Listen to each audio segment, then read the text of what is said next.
All right, there we go. Let me just adjust the position of my mic very slightly so that I'm a bit louder. And yeah, I might sound a bit fatigued today as well. Bit of a long day. Was trying to get some sleep, to be honest, but I might have eaten a little too much. I got some Thai food. Just a fancy meal once in a while, right? And I might have had a little too much.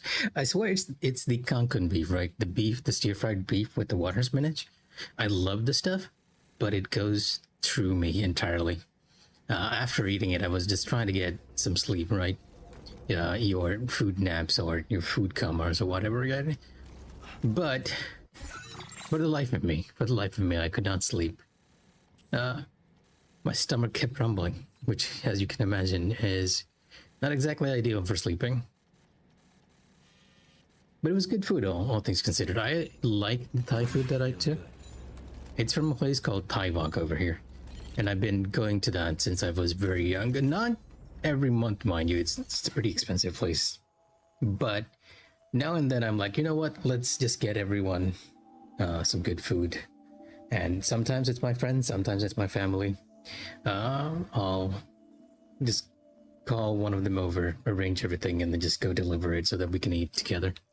It's nice. Even though, as someone who's working 9 to 5, you don't really get that much time to actually dig down and eat it. Most of the time, I end up saving my package for after work where I can dig into it properly, right? I'll just eat a bit of the side dishes during the time when everyone's gathered together. So wasn't there like an order here or something? Take orders now. Oh, and the orders in the government office. Okay, you know what? Never mind. Let me very quickly get on here. And also, do we have any side quests here? Any aid requests? Just the ones from... Yeah, just the ones from... We already did. And just the ones from the players. Oh, is that... Oh no, it's another bike. I thought this was the same bike, to be honest. Yeah, there was a part of me that was like, is that the same tricycle I've been wearing all this time?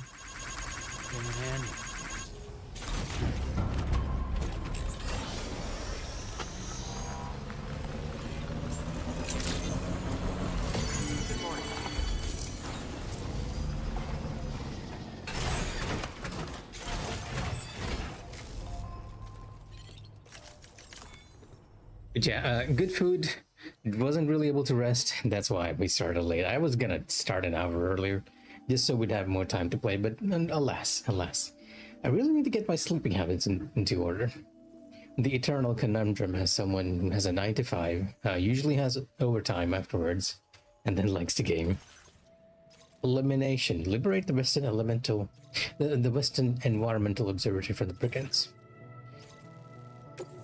But yeah, the other reason I was late, right, was because there's actually a really good PlayStation deal going on right now. 75% off on a lot of stuff. Not the collections, the deals, right? The spring sale.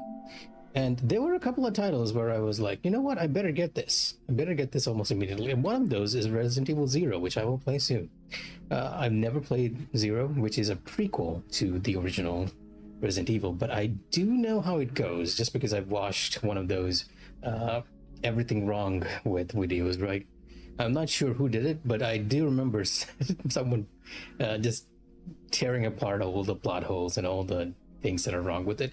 The other game that I got was a game called Chris Tales, but I will also probably get this, the original Resident Evil 1. There's actually a lot of Resident Evil games on discount. Revelations 2 and Revelations 1 is there as well. A bit of a taking on the momentum with the Resident Evil 9 release, right? I think that's a very good idea, and I'll probably get Resident Evil HD here before it goes off. Here's Revelations 1. Revelations, for those of you who don't know, is basically Claire's side of things, right?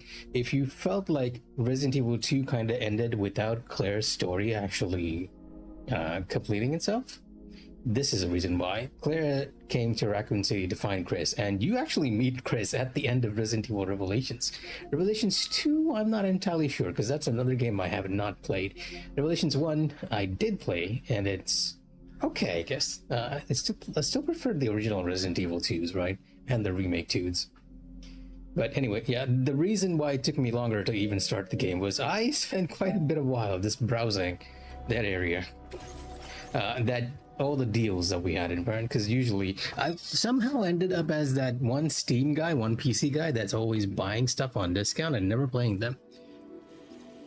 Can you blame me? $3, $4, it's quite a steal. But yeah, the other game, which I think is installing right now, is Oh, it's already installed. And I don't think that this is too popular a game, unfortunately. Okay, maybe I can show it to you all. The reason I bought this is, right, it has a 3.95. Okay, it's a 4-star, which means it's okay, average, I guess. Not excellent, but good, right? And the whole reason why I bought Crystal was I saw a trailer for this like a very, very long time ago. I never heard anything about it after that, right? But that trailer caught my eye almost immediately because it had incredible art style, right? Maybe we can actually play this just for a second here, because I'll probably stream this as well, right? And homage to classical JRPGs. That was not even the reason why I got it, right? The whole reason why I got it, let's lower the music here, is because it has a very unique art style, and I'm not sure this trailer is actually gonna show it to us too much.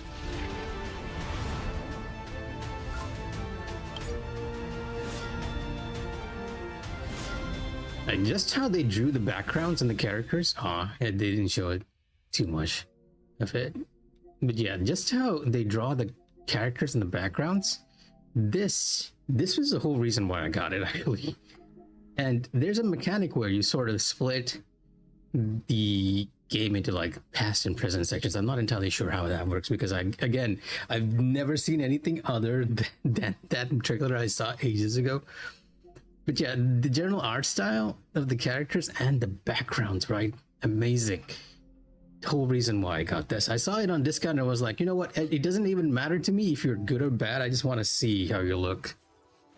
But most likely it's going to be good, considering that the rating is 4 out of 5. Something I did not actually check before I bought it, funnily enough. We can get the large ammo pack now, right? Not the patches, the components. Yeah, large spare ammo container. Do I want this? You know what? Let me spare ammo container. We will remove this. Recycle it. And then make the large ammo container. Ideally, I don't want to run around with too much ammo, right? It's not something I intend to use anyway, so...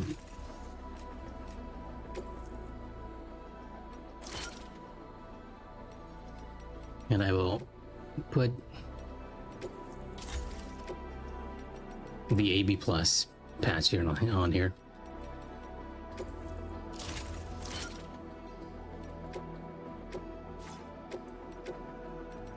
Well, it's maybe this one. I do like the little look on that one.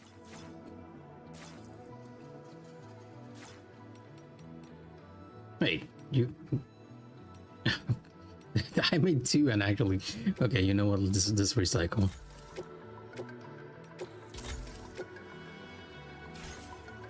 There we go. Let's plot out our route. It's not too far, to be honest, from where we started. This area. There is a bridge here, so I don't need to worry about that. It's just right on the cusp of where the chiral network disconnects. Western Environmental Observatory garbage dump.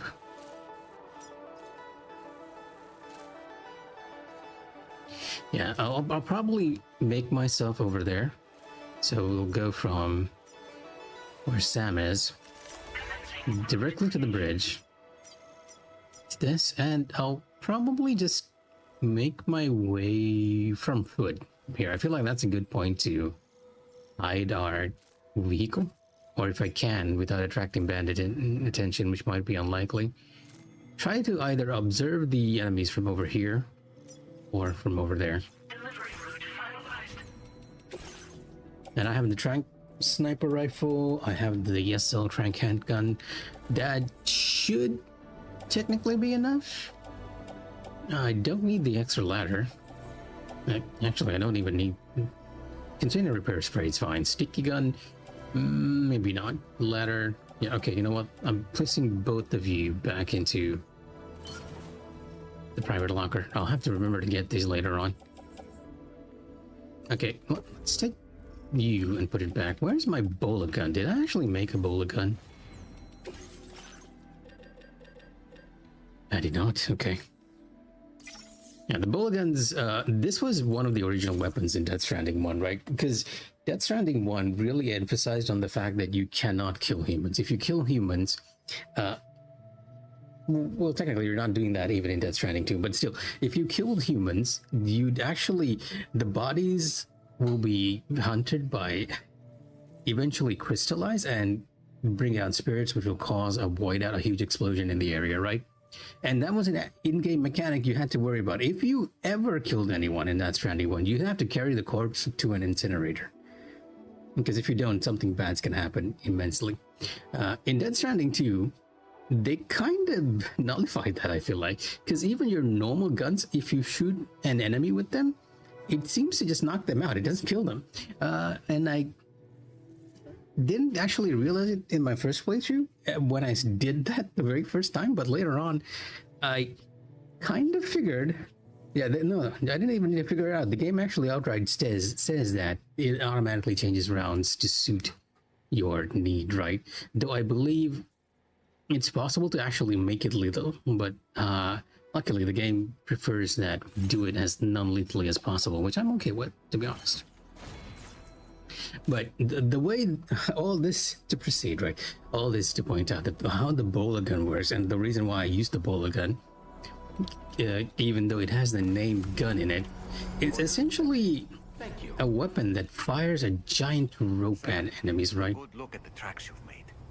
They're proof that you were here in this time and place. They have the power to give courage to others who see them. And in time, they'll become roads, allowing you to connect with your fellow man. And I swear, Dahlman was never this verbose in when I played it before, right? But yeah, the bola gun, we'll get to what Dahlman said in just a moment ago. The bola gun actually fires off a giant rope that binds enemies together, and kind of like how we're binding them with a rope when we take them down stealthily, right? That's the whole reason why I love using the bola gun. And what Dahlman said was something that I've been sort of explaining as we've been picking up packages and driving. When you first make your way towards any point in this game, it's all rocky terrain. But over time, if enough players follow that same path, it becomes a road. Thanks for the help. And Dahlman is sort of explaining the whole thing to you.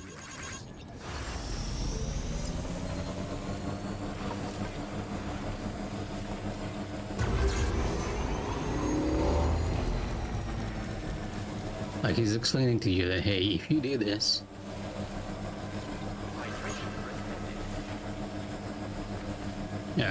eventually it will become a road. And we kind of seen that happen already, right? From our previous streams when we first came to Australia, these areas, they did not have roads. Like the lighter areas that you see as roads, those are roads that have been created by players walking over them over and over again. Because even though it kind of looks like it's just you, everyone kind of shares pieces and fragments of their own worlds with the others. So you're seeing a lot of other player structures, and you're also seeing the effects of other players journeying together, which is one of the reasons why I love the original Death Stranding, and I still kind of like it here, right? I do feel like they made it a bit easier, like considerably easier. Like, I would have to cross the water if not for this player bridge. But because he gave us a player bridge, I now have the ability to just avoid it entirely, right? And otherwise, I would have had to build my own bridge, which would mean I would have gotten had to get a lot of resources from the nearby bandits or something, or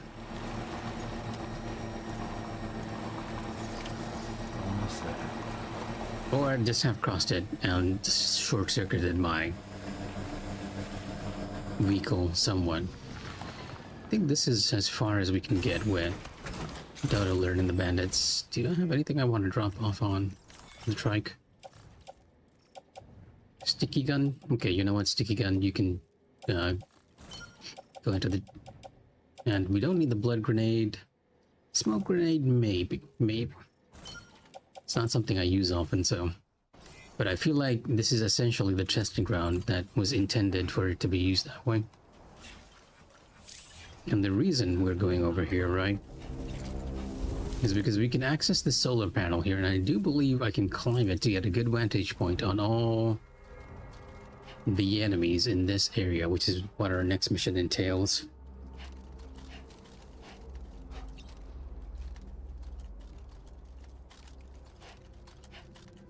And I remember this particular mission kind of annoying me to no end.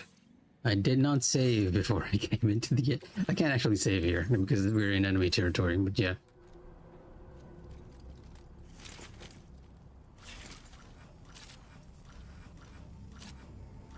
This is also where Dahlman kind of teaches you the mechanic of throwing him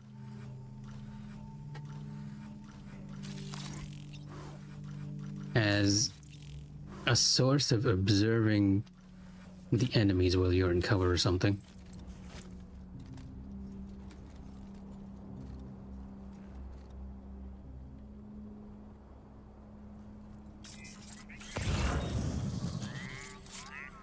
There's another guard over there.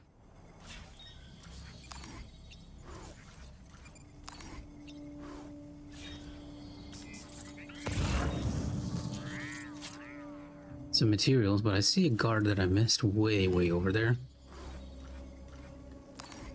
Anyway, let's just tag as much people as we can. Ideally, I should have come to try and take this at night where the enemies are a lot less vigilant. So I think we have a bit of a route over here by going down the tall grass down there. Let's say 1, 2, 3, 4, 5, 6, 7, and 8 if you include the 2 over there. Now there's another guy inside the tent too, but oh, I can actually tag him. That's nice. That new scanning function really coming in handy. Can I actually shoot you? I feel like I could, but the problem is if I do that here, right, if I bola gun this guy over here,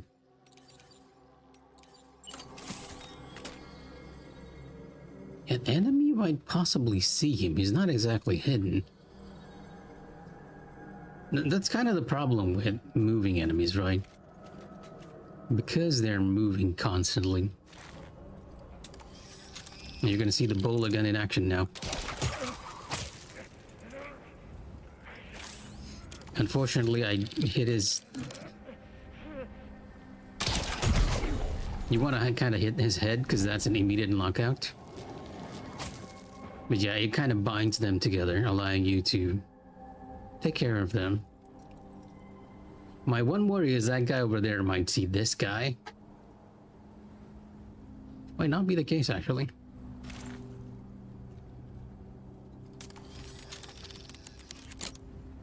Oh, he's out of range. This is a good vantage point, though, all things considered.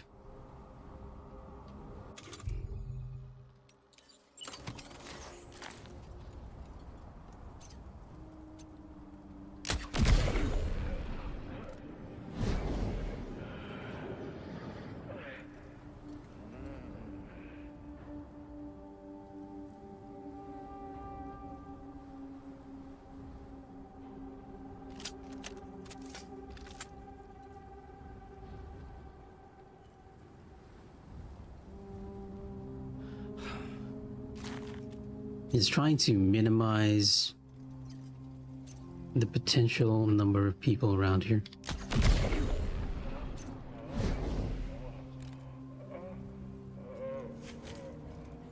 Before we go in. And I definitely want to get that guy because he's gonna see me from a long distance. Gonna be kind of hard to get an angle on though. Especially a good angle on the head.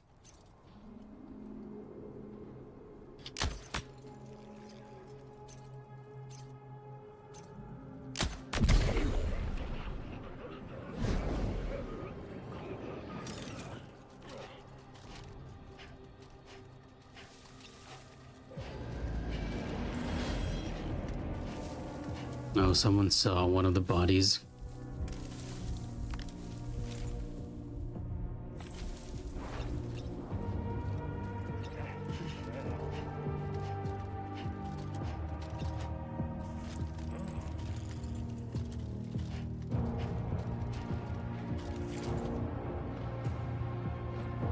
No, he actually woke him up too. The kind of the problem with the trank gun is that they'll eventually wake up.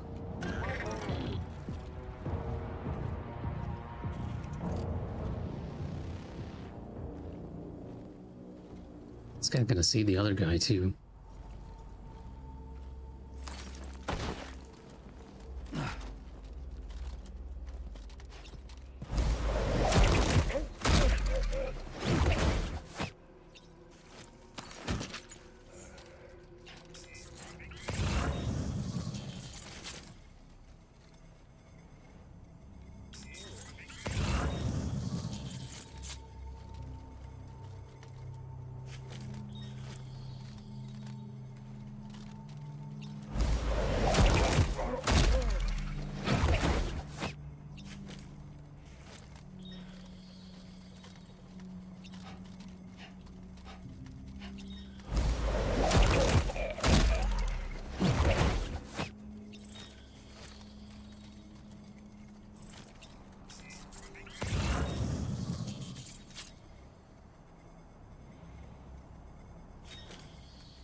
I have an interesting angle on these two.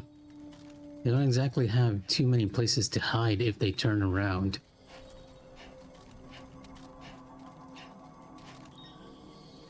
Yeah, he's the other way too.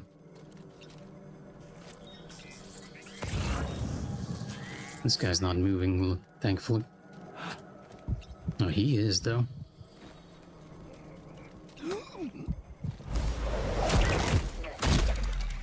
That's a very ideal place to knock him down.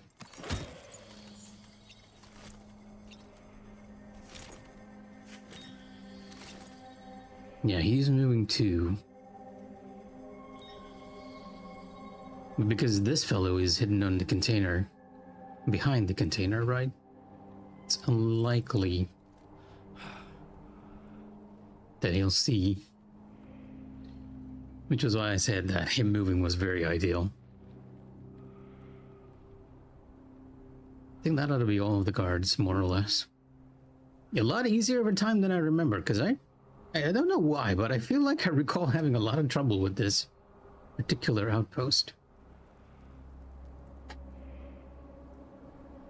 Just need to wait a bit for him to get tired.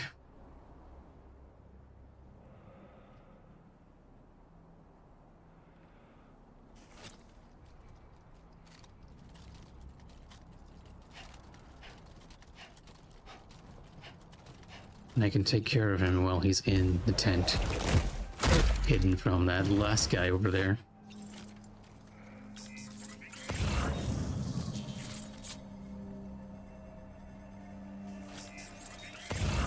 Let's do a bit of a sweep up the base, but yeah, I do believe he's the last enemy.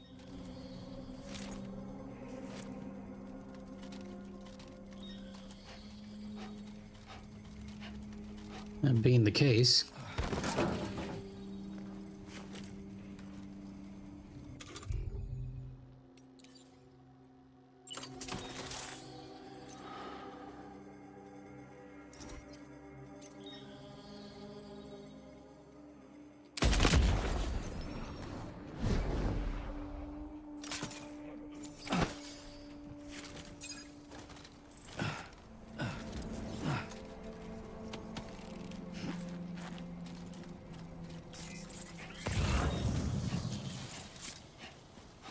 Yep, entire base neutralized. Easy. Maybe it's the base after this. Maybe this one wasn't actually too difficult. But yeah. But I do feel like I vaguely recall one base being kind of annoying to capture. This one, however, was surprisingly easy. And if you're wondering why I'm kicking them, it's because if you don't kick them, they actually tend to wake up after a while. So, not to kick a man when he's down, especially in that uncomfortable position, but... God damn,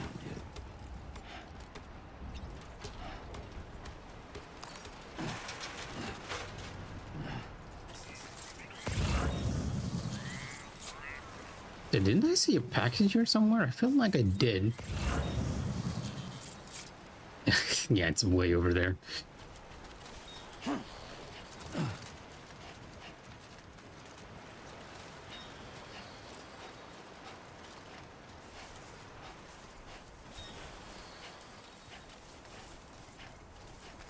Actually, that's pretty far away. Far. Hard. We'll take the bike. It's a very calming sound of waves in the background. Oh yeah, and not sure a lot of people kind of know this, but Sam actually has a music player where you can kind of use, play the music that the game gives you. Wait, can I do it? I don't have it at the moment, but yes, you do get a music player later on that well, you can kind of listen to lo-fi tracks, which makes the games even more of a bit of a relaxing experience, all things considered.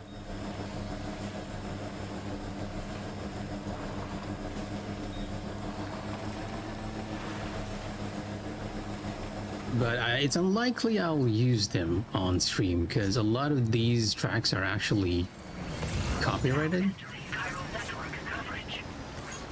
Oh, you are actually very far. I thought it was on the rock over there. But this is to the Western Observatory, so getting it is a good idea. A constant reminder to myself to actually keep scanning as we go along. Otherwise we'll miss cargo like this.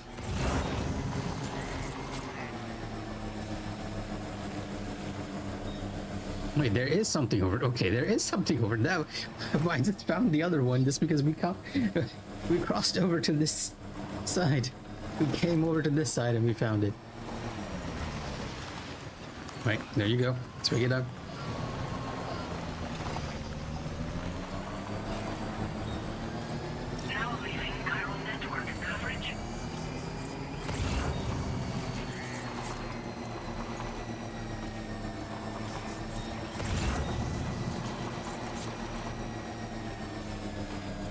And if you're wondering why I'm picking these up, because we are heading to the Western Environmental Observatory.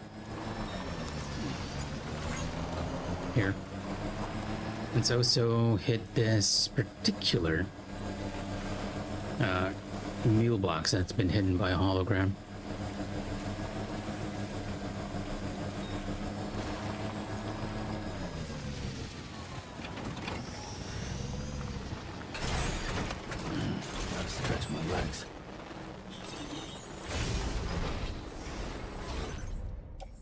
Filtration. Wow, that's a good piece of equipment to get because the extra large ones are always good to have. Whoa, yeah, okay, very good, very good. I will empty that entire post box, and we will manage a bit of cargo here. Put the XL1 on the tri-cruiser. Take these two S. Probably put the medium ones on.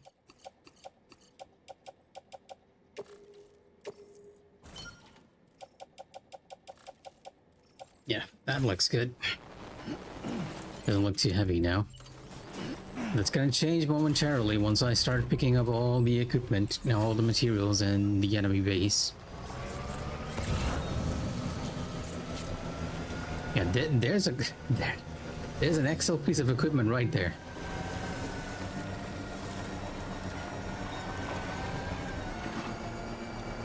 And there's another.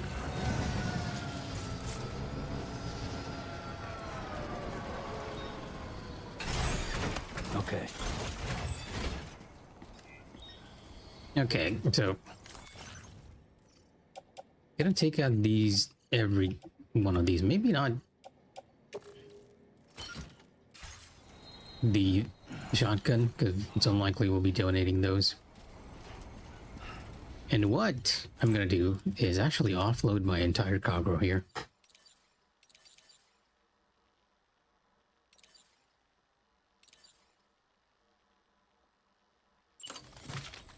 Or only the materials, right?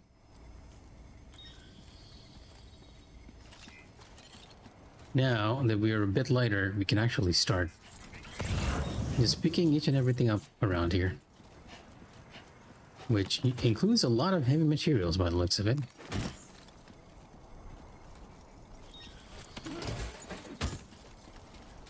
Let's make sure it's all rearranged so it's a bit easier to carry. Ceramics, tar guard. Always go for the XL delivery shipments. Those are very worth. If you can carry them, mind you. They're also incredibly heavy, so there is that. But I do believe maybe it's this one or the next one. You'll actually get the exoskeleton soon.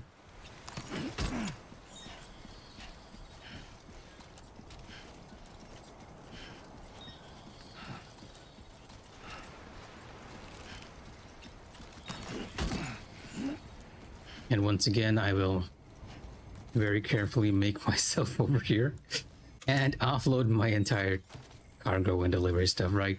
We're gonna make sure we deliver all of these as much together as we can, except for maybe the stuff that we need to carry to the other side, to the government complex. I'll take that. Thank you very much. Your service has been duly noted. We have one more enemy post box here we can hack.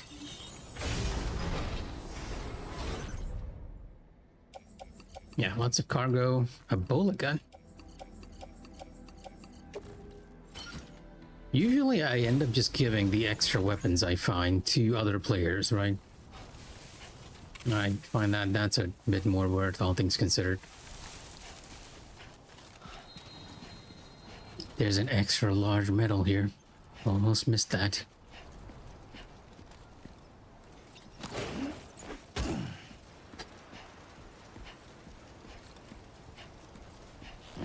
I wonder if they're giving this, giving you a lot of materials here, because this is not a camp that's usually farmable, right? Because this turns into one of your facilities after this.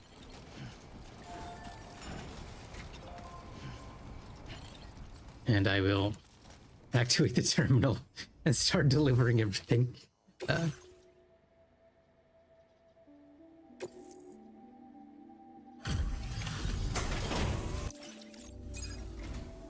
You a Porter?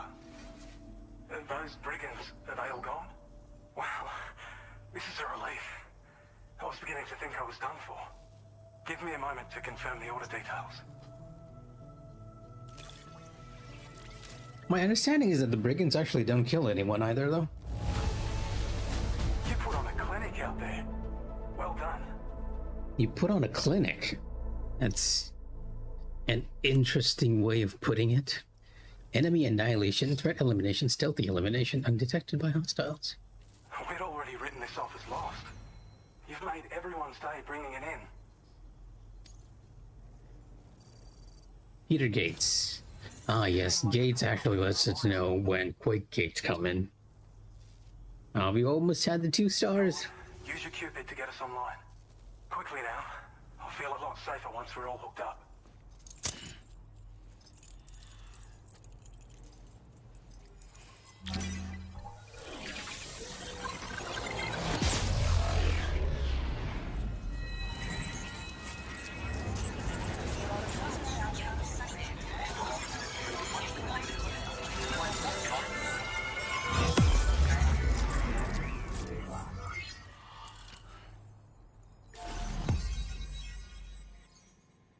And there we go. Another point connected. You can kind of see a smaller star over there. The bigger star is where we'll have to go, which I believe is the next point of call on the story. But I might try and find that smaller star first. Cupid connected. Peter Gates. There's an enemy camp nearby. Okay, yeah, that's the one I had trouble with last time. That particular observatory on the horizon that you kind of see with the yellow enemies, the orange ones, I guess. That was the one that I was having trouble with. But and you do get the exoskeleton from here. It's a battle skeleton though, but it does, I believe, increase your carrying capacity by 60 kgs. So, grenade pistol. MP grenade. Now displaying your current porter grade.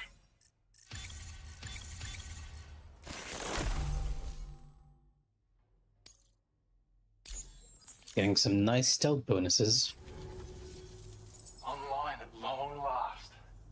This ought to do wonders for our ability to monitor chiralium levels by the plate gate, as well as keep an eye on the tar currents. More accurate data will definitely make travel safer for you and your friends aboard the DHV Magellan too. Ever since the plate gate appeared, we've been seeing increasingly dramatic anomalies all throughout the Australian continent. Some theorize that the UCA's connection to the chiral network destabilized all areas with our coverage. But what's done is done though. Our best bet is to follow suit and connect Australia too. It may also serve you to know that there are 4 environmental observatories, including this one. If you can bring them all onto the network, we're confident we'll be able to calculate where and when the next plate gate will appear. Anyway, you should already have access to the data we designated for you. Now, if we could only manage to get that old road patched up and usable. Yeah, and this is one of the bigger mechanics in Death Stranding, right?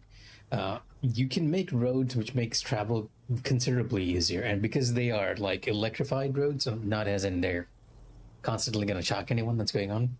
Like, it's more that when you ride on the roads, you don't even lose your battery charge. In Death Stranding 1, it was a bit of a hurdle. You had to donate a lot of materials to get a road up and running, right? Because it comes in chunks. So you're essentially doing the equivalent of laying down road tracks, laying around train tracks as before, which I believe is a bit of an inspiration for the game. But I don't know. Do I really even want roads here? Because your main incentive with Death Stranding 1 was you had a lot of rough terrain in that game. You could not ride your vehicle easily in that game. So getting the road actually allowed you to move a lot safer and a lot faster. It might be the same here. It will probably get the speed boost, so it will probably be worth getting it regardless. But it is kind of odd that they gave you a very good vehicle that can go over the terrain here. Once ran through this region. Saw quite a lot of traffic from what I hear. I might not even need to build it too much. The autopaver fed. Like other players might have built it a lot. But it's not like we have everything you need just lying around. Restoring roads is a massive undertaking, to put it mildly. Having said all that, east of this facility, you'll find the Smoke Hill mine. Get them operational and processing ores again, and you should have no trouble securing the requisite materials. And that's your side quest for this character. So take it on if you're interested. What kind of data was provided? Well, there's our schematic for an MP shell variant grenade. MP shells explode on impact, and are non-lethal munitions that can not only incapacitate humans, but also deal corrosive damage to mechs. And while they're not as effective as blood grenades, they can definitely hurt BTs too. In any case, you might want to keep a few stashed in your grenade pouch at all times. We've also shared data for a grenade pistol. While it's only good for a few shots, this gun lets you fire MP shell grenades as projectiles. Its small profile means it packs easily as cargo and won't get in the way. Naturally, it'll fit snugly into any handgun holster as well. Our last contribution is the battle skeleton. Like other skeletons you may have used, it increases your maximum carrying capacity and movement speed. This particular model also provides additional protection. However, when you boost it to move faster, or whenever you benefit from its damage reduction capabilities, it'll consume battery power, so make sure you have enough to spare. If you find yourself running low while on the road, you'll need to use a generator or borrow a private room somewhere to recharge. You ought to take one out for a spin. I will indeed, by going on ahead. We can't thank you enough, Sam. Before you go, you've been getting a lot of praise for all your hard work. And in recognition of this, it seems you've been officially cleared to take on standard orders. Between the harsh conditions and the violent outlaws, there are fewer and fewer folks willing to serve as porters these days. But there's no shortage of people who need help. So I encourage you to take a look if you're interested. You can review the available requests by bringing up the list via your ring terminal. You'll find a new sub-order too. We need someone to restore the mine. Bet you could benefit from having it operational as well. Yep, Anyway, we do actually, because we get a lot of materials from there, as the character indicated. But yeah, now we have a bunch of more orders we can take as well. Magellan's parked not too far from your position. You'll be able to pick up your next order on the ship. But before that, you should head back to your room and rest up. I imagine you're both pretty tired. You and Omen. Actually, Fragile, I'd rather do some other stuff first. Including storing all these materials we got. Metals, metal. I'm pretty sure I'm gonna max out the metals here. Almost. Yeah, it's almost maxed out. Resins. There's even more metals. Yeah, we can't even put those in. Ceramics, chemical, special alloys.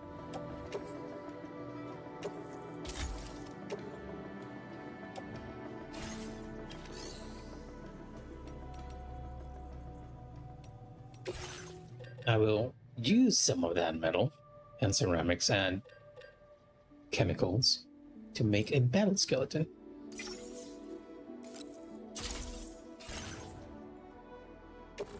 And now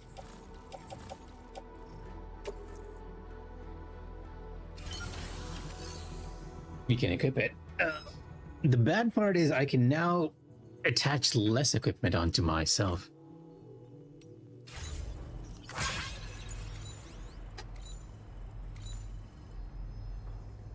But now, with the skeleton equipped, we can carry more, so let's manage our cargo.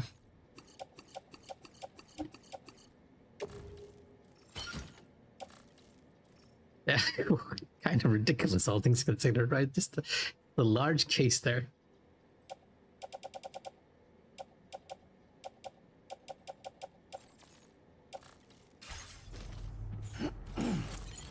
Let's auto run done, make it a bit easier.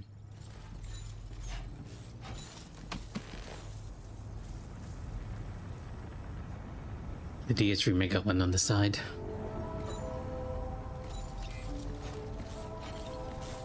Yeah, you can already kind of see players delivering stuff on the list over there. Wait, that's not what I intended to do. What I intended to do was put a lot of this stuff, well, mainly,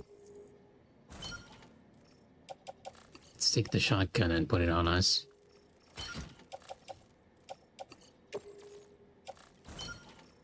There we go. Make it a bit lighter on Sam. And you can kind of see that I'm even moving a bit faster than I did, just because we have that exoskeleton. Take orders.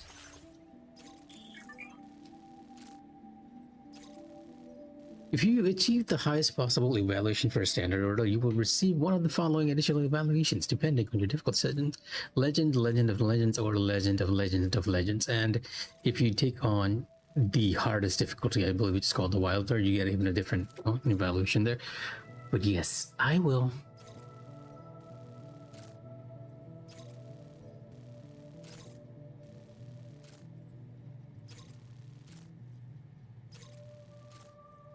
I will actually do the smoke mission thing later, because I want to hit that base over there before we do anything crazy. Take this sub-order and deliver it to the government office, because that's kind of where we were going anyways, so worth doing, all things considered.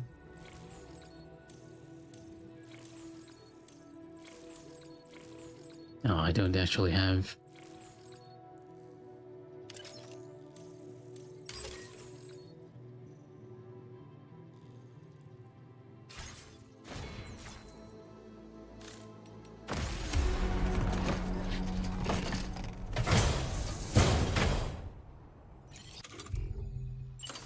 Order accepted.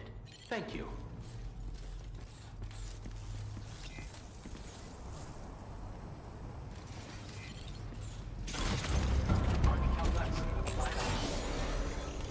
Yeah, sure thing. But yeah, now that we've connected up this area, you can kind of see the road already beginning.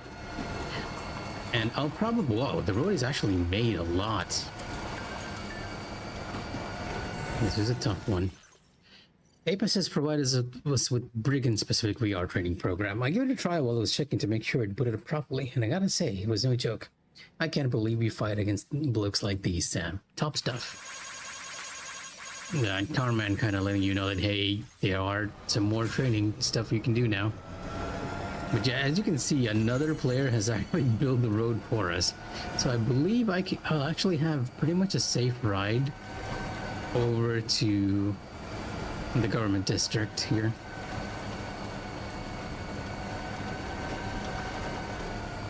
And if we drive in the center, you can see that my battery is not being used up. If you drive on the sides, it is actually still being used up, but the energy zone in the center serves as sort of a recharge relay for you.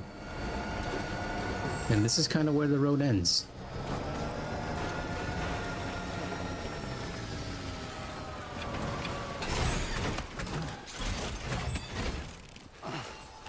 I'm gonna drop a couple of weapons we picked up that I'm not gonna use. It's a bit of a shame I can't actually...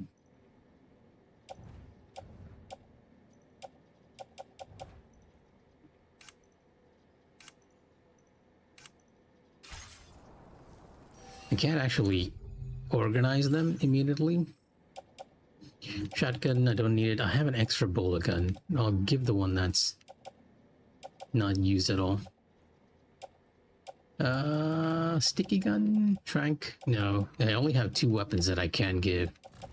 But yeah. Wait, didn't I pick up an extra smoke grenade?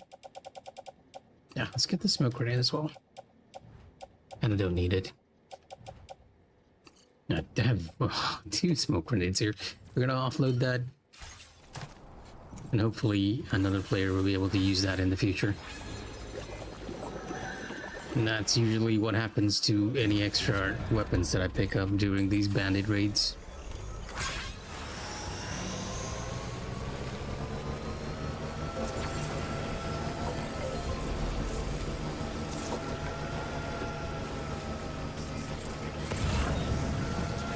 And let's not forget to scan.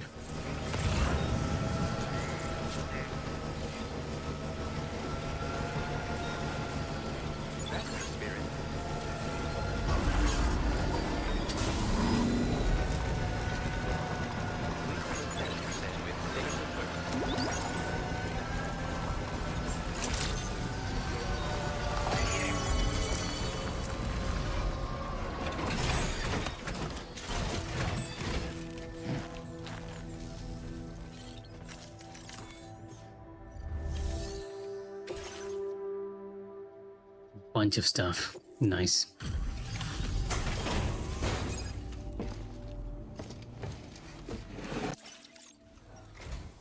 Oh, I see we meet again.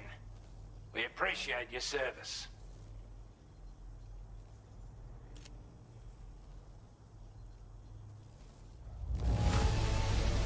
I'm glad to see you handled our delivery with care. Now that's service. We'd given up all hope of ever seeing this. I'm so glad you managed to bring it in.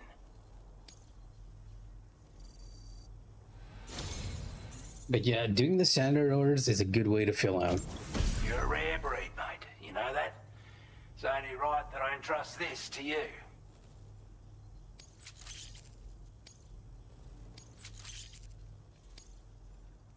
Your allocation of materials has been increased. Our way of repaying you for your help. Now displaying your current porter grade.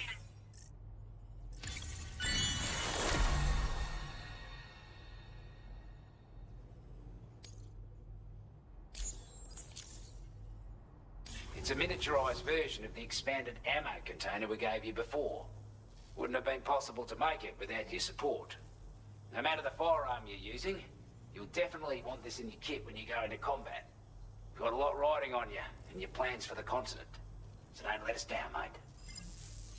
I think this is also one of the reasons why people like playing the Death Stranding games, right? You're constantly getting upgrades, and it's pretty fun to use them, all things considered. Oh wait, I'm trying to interact. The wrong thing here. Take on orders.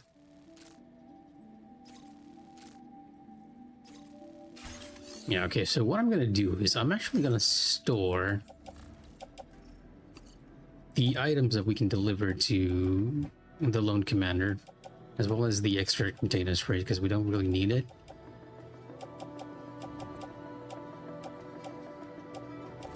Yeah, it seems fine. I'll deliver these to the lone commander when I'm next in the vicinity, when I'm doing a standard order there for him, because most likely he will have a standard order for us. Next, I'll take the materials that we have here and put it into the DSV Magellan. So we'll take the breakable cargo here that we can kind of deliver back.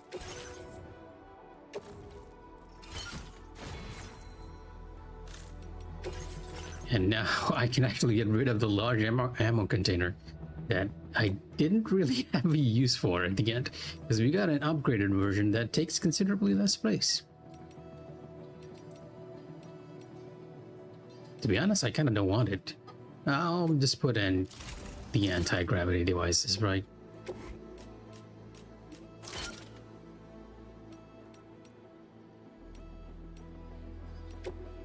And I add in one more anti-gravity device.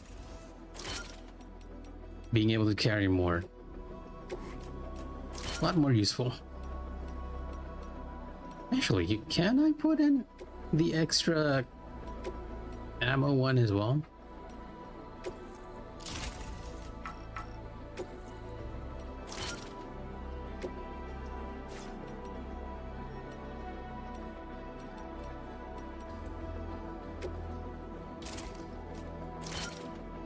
Yeah, I can. Okay, that's very nice.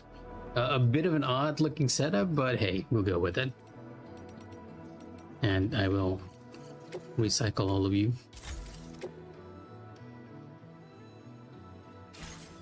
Allowing us to carry even more stuff.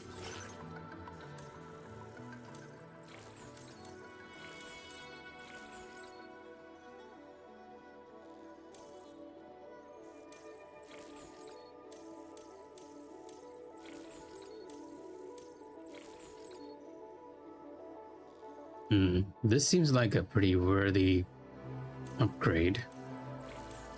Okay, I'll save the APAS enhancements for that.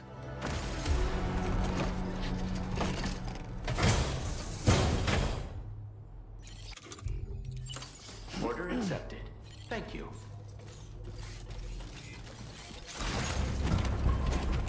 Come back again soon. Hey there!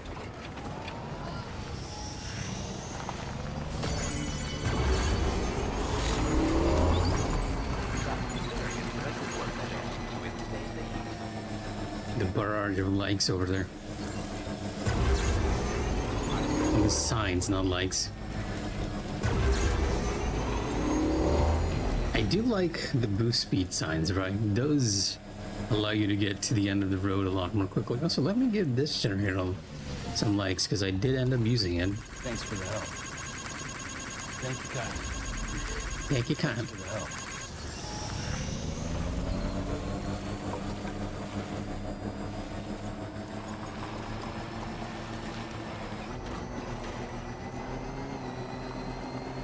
Yeah, you can tell that I'm going at a higher speed as well, just because of the engine rev sound. Kind of wish, to be honest, right? I kind of wish the sound of the motor on the game would be a bit softer, or we had an option to manually lower those sound effects. Because it would make the whole experience a lot more relaxing. I mean, it's already kind of relaxing just doing the night drive over there, but still.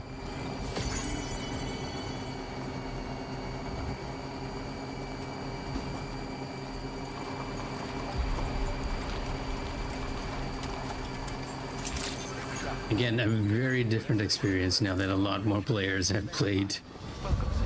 Security measures lifted. Weapons detected. Be advised that usage is restricted inside facility grounds. Access the delivery terminal to process.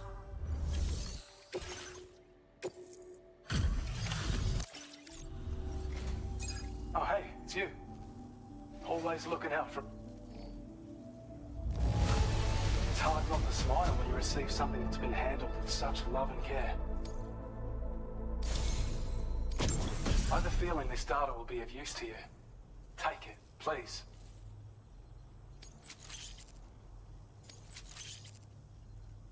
We're increasing your allocation of materials. Now displaying your current porter grade.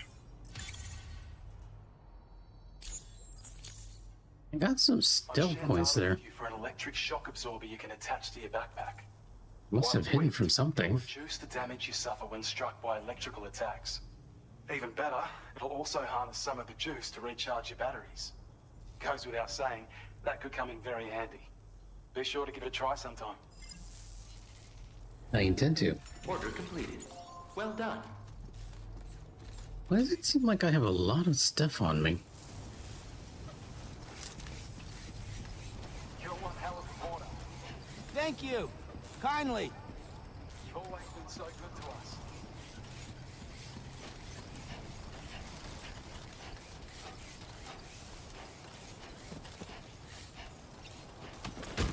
Missed those medals.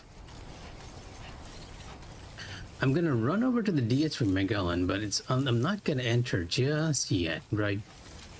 Gonna store everything we don't need and go do the other objective. Agent weapons restrictions. Take care, Sam.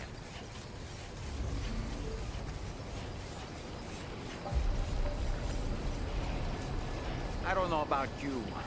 I'm exhausted. Perhaps we could take a break? Not yet, Dolman, not yet.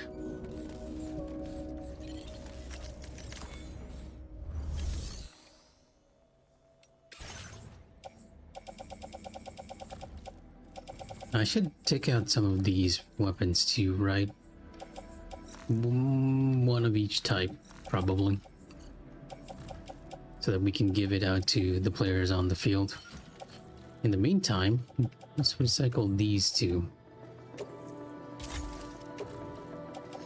The DHP Magellan is always in need of some stuff. Some blood bags I don't need, so let's use those in the locker too. Thankfully, there's no limit to how much you can carry here.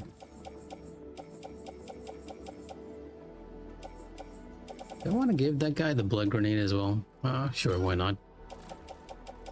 They might find a use for it. Store the PCC as well. Try to reduce Sam's load as much as possible while I do side quests. Because we'll probably be picking up a few stuff along the way.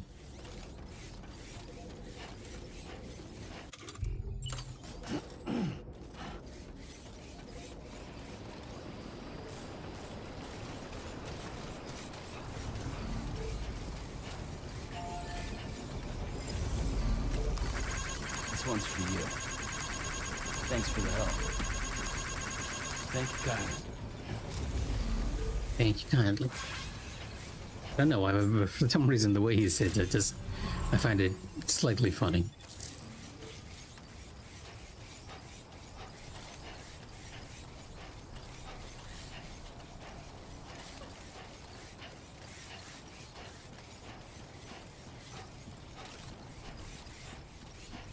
There should be a sign here when players are requesting for stuff. Alright, here to pick up the order.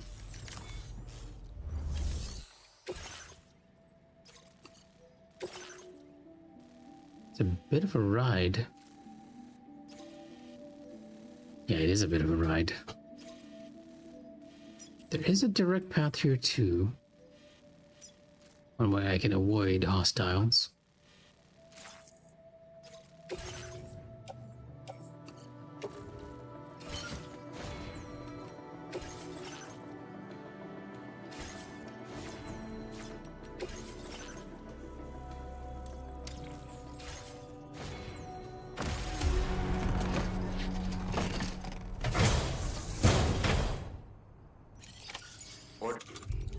Don't have any.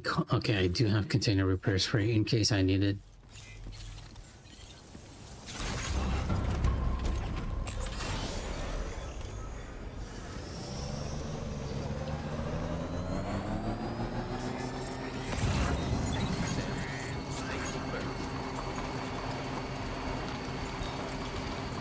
Yeah, but as you can see, whoa, the road cuts off here.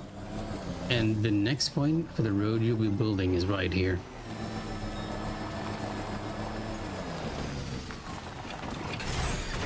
Okay. Okay, let me you know what? I should have actually done this before. I have enough chiral crystals, but I need 160 ceramics. Oh! I didn't know that was a fall.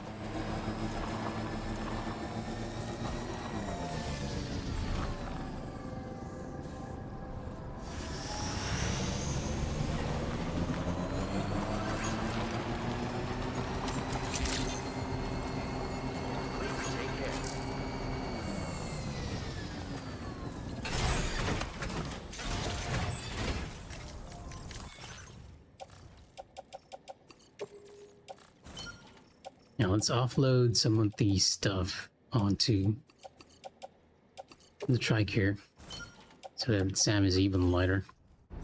I don't know. There's something about just overburdening Sam that I don't feel good about.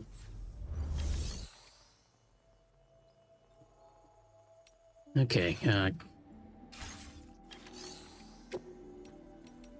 Clay materials. What I'm looking for is 160 ceramics. And we do have enough chiral crystals, so don't need to worry about that.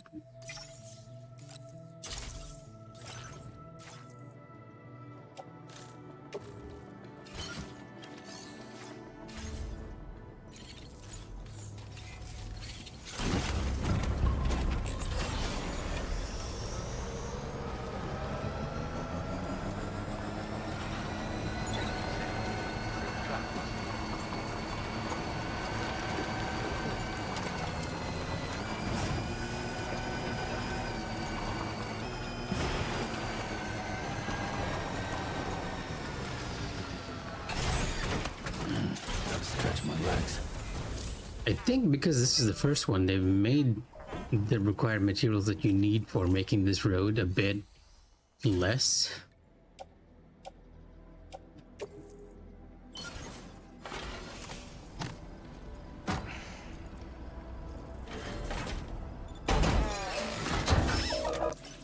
Give me a second, I hear someone at the door, or I think I might hear someone at the door.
Alright, and back. Got myself a bottle of water. Yeah, at first I was a bit confused because I opened the door and no one was there. But then my mom actually popped up another minute later. But yeah, as we were saying, because this is the first one, the amount of materials that you need to contribute is likely very low. Making the roads is a pretty big endeavor in the game, and the benefits you get from that are pretty huge too, so...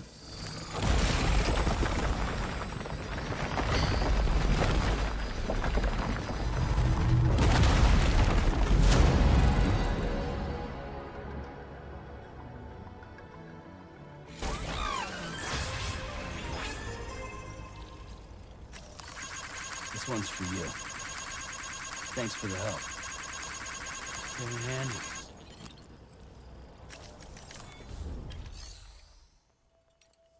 Already upgraded as well.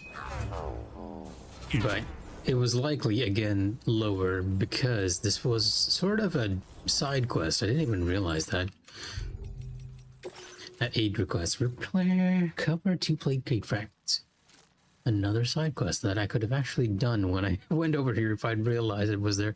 I guess I'll do it when I'm coming back from taking the materials. I'll get to the minefield, which is over there, and go through the bandit camp, get those, and come back to the placated observatory. It's probably going to be our objective for today. Just building, doing the side quest here. Let's see. Yeah, okay, pretty good. But yeah, this particular one is easy because it's part of that side quest. But if you move on to the next piece of road, which hopefully is not in bandit territory,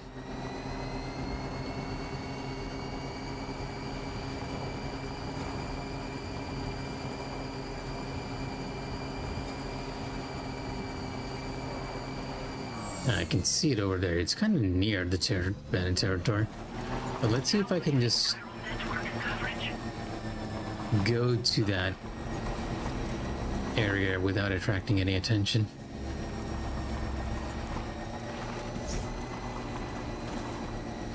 Just so I can make a mental note of how much materials we need.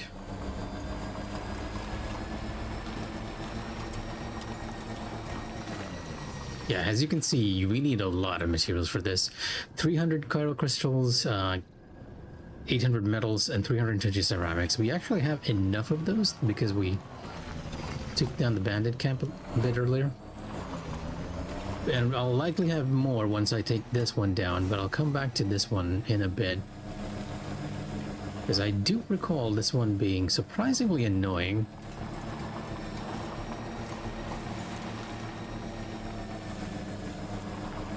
And once we contribute the materials to that one, we'll be able to connect the road from here.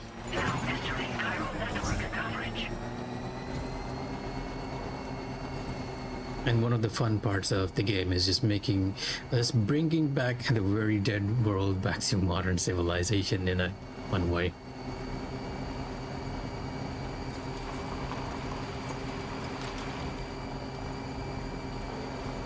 And there's also something inherently that feels nice about the fact that you are helping other people with their quest as well, right?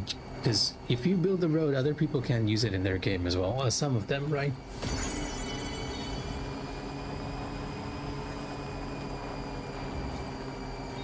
Liquid carbon dioxide. Is that over here? It is over here.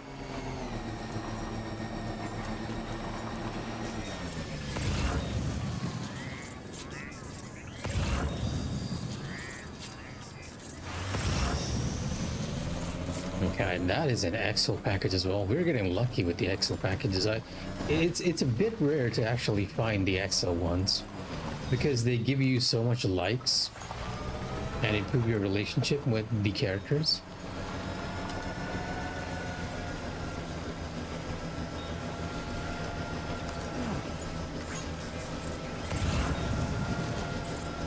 You can see our next port of call right over on the horizon over there. There's a package over there too. It's not in bandit territory, so it's worth picking up.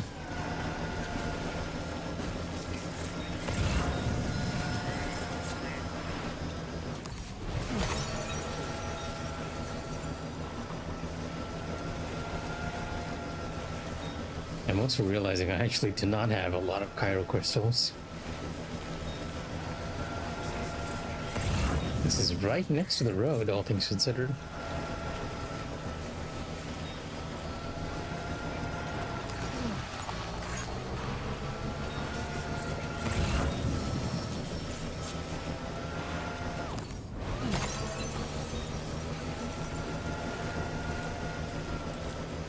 But I think you can kind of see already, right? Riding in the sand takes a while. It's also a lot noisier. As opposed to riding on the paved roads, which kind of makes complete sense, to be honest.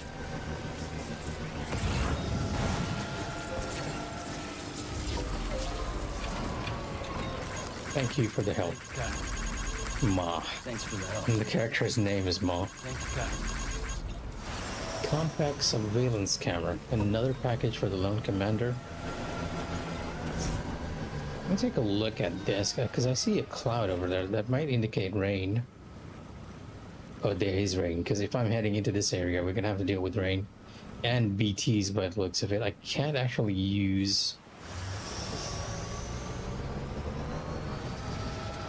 I won't be able to use my vehicle, then I'll have to do it by foot.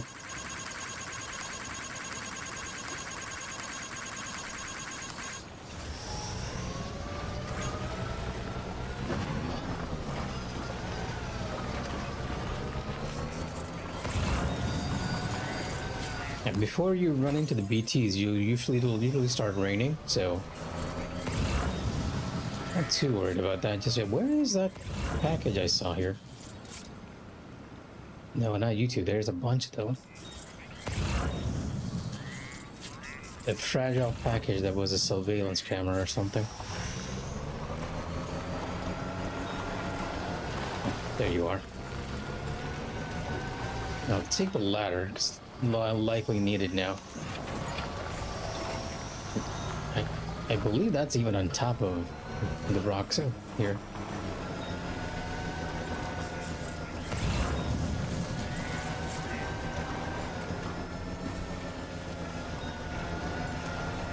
I see a climbing anchor though. Yeah. Not sure if we can reach the package from here, but we're gonna try, I guess.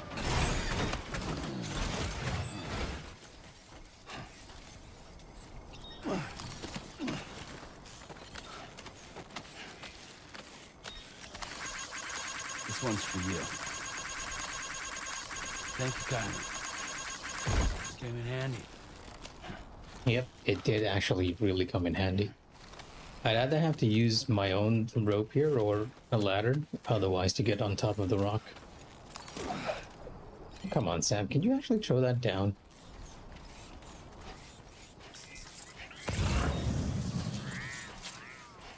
It's so much easier to move across places, right?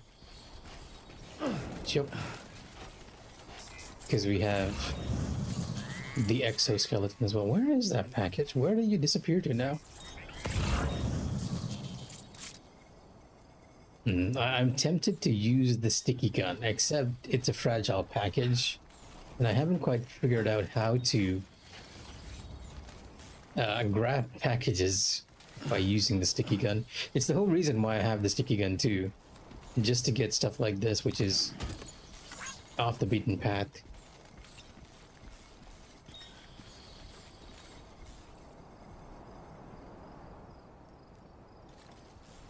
Not exactly a safe way to go back there. Might have to take the route around. Yeah. Don't feel like I can make a lot of these jumps. Oh, Sam can actually make it. Because it's a bit higher. And I'm not sure that Sam will grab the ledge. I mean, it's smooth rock. It kind of looks like you can't actually grab it.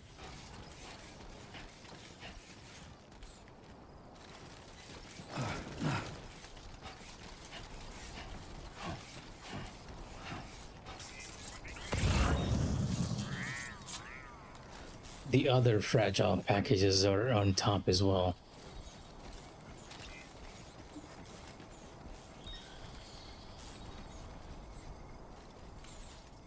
Mm.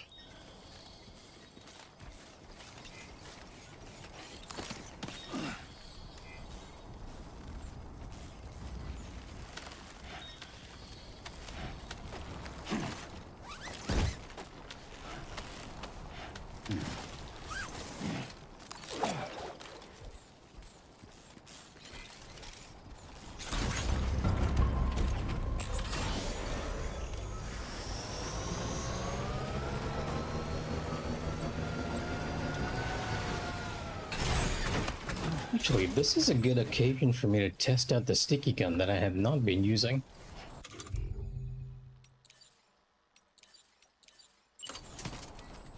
How do I catch stuff? Oh, it's just timing R2. I'm pretty sure I damaged that package, but we'll try again. Excuse me.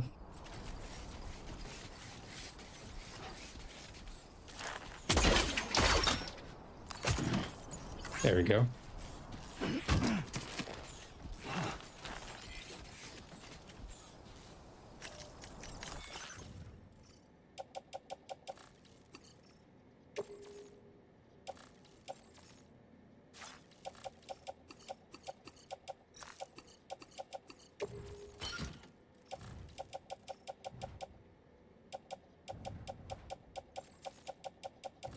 Not what I intended to do there, but that's why I had it. Okay, never mind. I just unloaded all the stuff. I wanted to load in the heavier structured tri-cruiser, so all the medium equipment. Yeah, that's my own weapon, but okay, you know what? Cargo. We'll store the cargo just because those are the things that we kind of need to protect, right? So why do I have an extra blood grenade here? Oh wait, yeah, I was gonna give that to a player. Why can I not load onto the tri-cruiser? Oh, it's because it's slanted. Okay.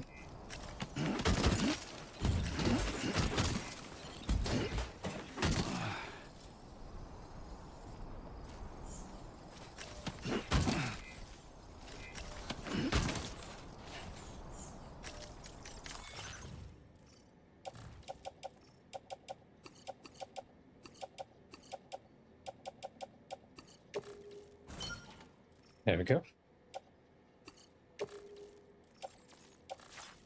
The special alloys are fine in our hand. We'll store everything else as much as we can onto the tri-cruiser. That's fine.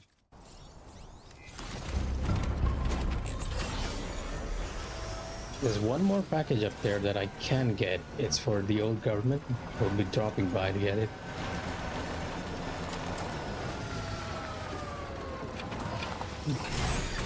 Okay. We will have to go for a bit from here, though. And if you're wondering why I keep doing that always, it's because if you don't range the cargo properly, if the weight is to one side, it'll make things difficult for Sam, right? There's a used climbing anchor over here. And somebody put a ladder up there. I didn't even notice that. The vintage wine is over there.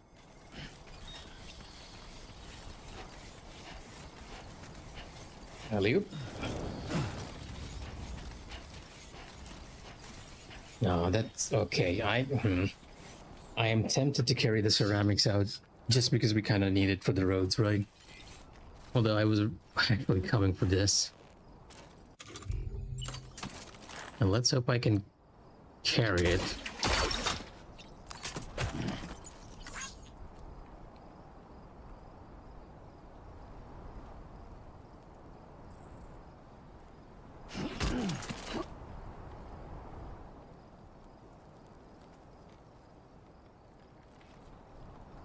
Okay, easy pickup.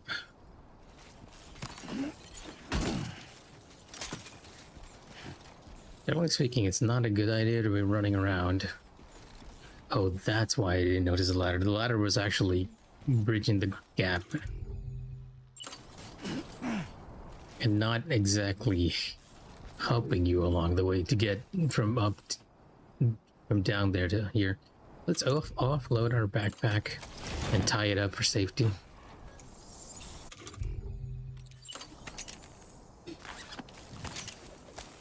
Because we're doing a lot of jumping. Not dumping, jumping.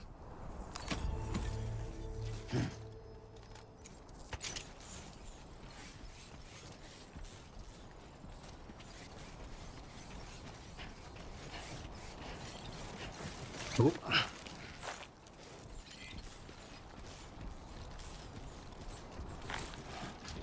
And you could kind of see the weight shifting there. That was what I was trying to avoid. But we might be a bit unbalanced at the moment. Can I actually reach that rope over there? It helped us to get to safety. Feels like it's a little too far for Sam to jump as well. Not a very useful ladder, my good man. This one's for you. Thanks for the help. Thank you kindly. But I feel like we can sort of make our own path here. Because of that one ladder, we can use the rope to climb up. Because most of the time the packages are generated automatically by the game in the same spot. So if you bridge the gap over here, look, there's a lot of rain on the horizon over there. Which is where we kind of need to go, so not ideal.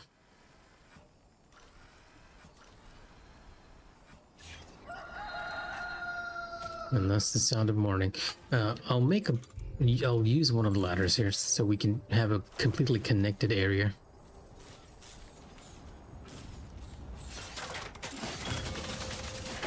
Now, when the game generates cargo on these areas, I can always use the ladder to climb up, get one over there, and climb down, and use the ladder to get the other one.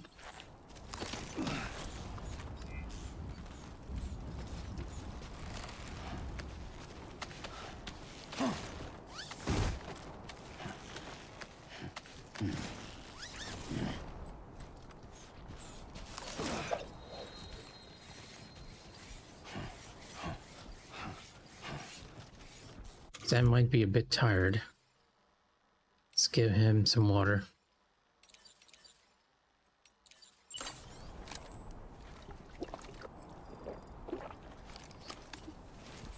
Ain't thirsty. Oh, he wasn't thirsty. No, what? Never mind.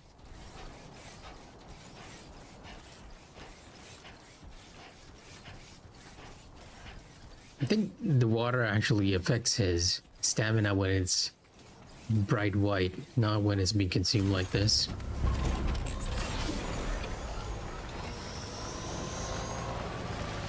Actually, now that I think about it, we're right next to the mines as well. I didn't even realize. I've been collecting packages and actually making our way here pretty easily. But, oh, I forgot, there's another piece of equipment down there. Do I want to go and take it? Yeah, old Oz's diary is down there.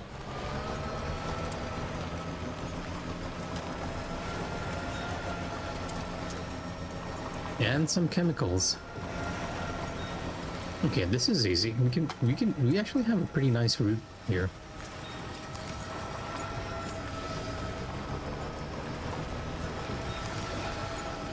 A pathway, if you will.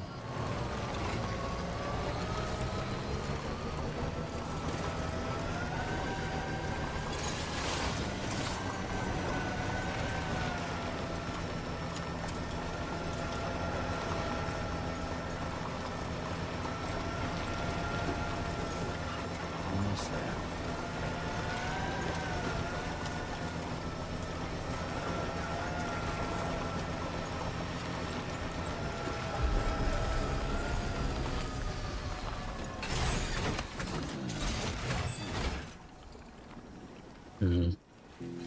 Might need to be a bit closer if we want to trigger. Yeah, this is in range. Okay. Oh, there was some vintage wine that's been destroyed here.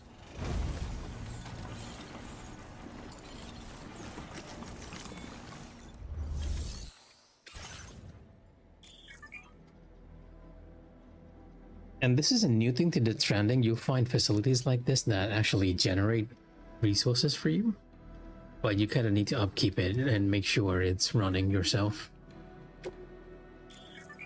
And they're kind of telling you that, hey, if you want to have these up and running, just use the specific material. Which in this case, the game actually gave us the materials for as part of the order for Peter Gates. And with that, we've restored the mining facility. The mine's up and running again. Time to inform the staff at the Western Environmental Observatory. And if you come back later, you'll find materials. When we first arrived, you may have seen a sign requesting assistance with road restoration. Since we're here, why don't we mine a little? That way we might obtain the necessary materials to finish the job. That's sort of our inclination. Or intention, not inclination. Bunch of chiral crystals.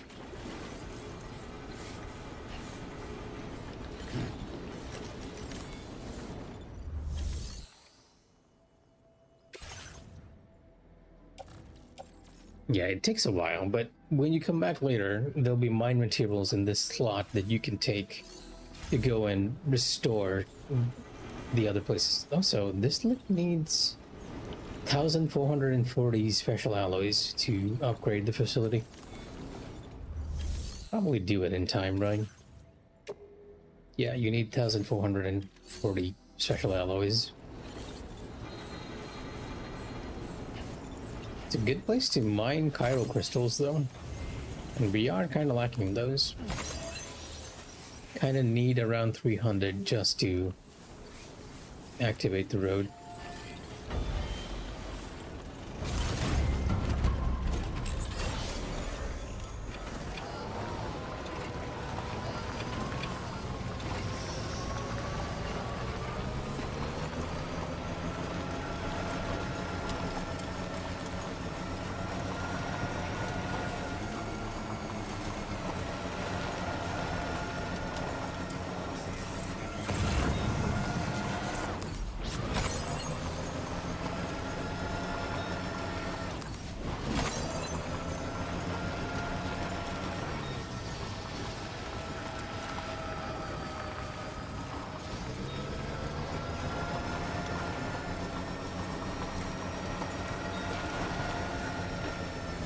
Surprisingly easy side quest, all things considered. And we have a bridge here that allows us to get back to that side of the road pretty easily.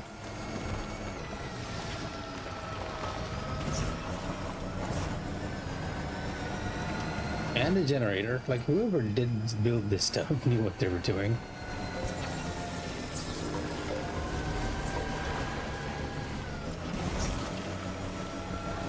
I'm gonna make my way over there to the other road, because we can contribute some materials to it now.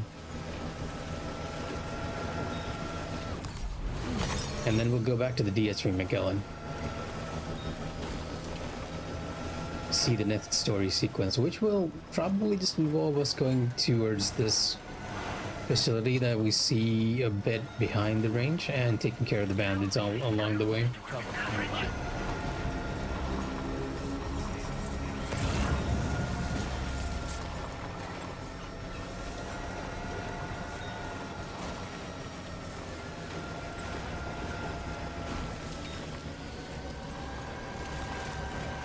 This particular base is a lot easier to deal with at night, because a lot of the guards will just sleep. And you can find them in all in one room, but you can essentially just enter and knock them all out.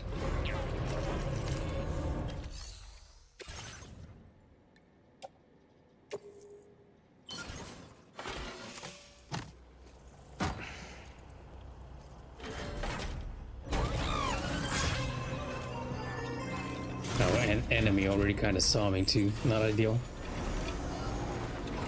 They're probably coming in to investigate. The little yellow flash you see is from that, actually.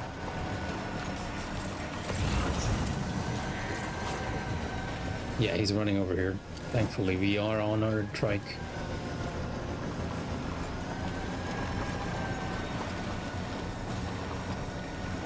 When next we head here, I'll grab the 800 metals we need.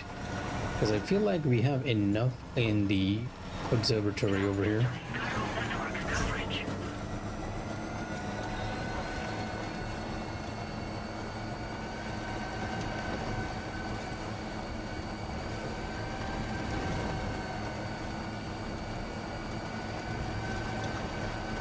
Alright, we have one more side quest. I forgot. I'll do that before I head to the Mikh'a one. Just a bit further now. Let me put a mark for that on our map.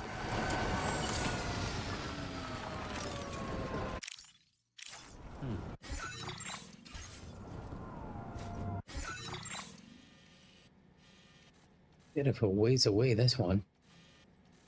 Not really a good way to cross over, but let's just put a mark.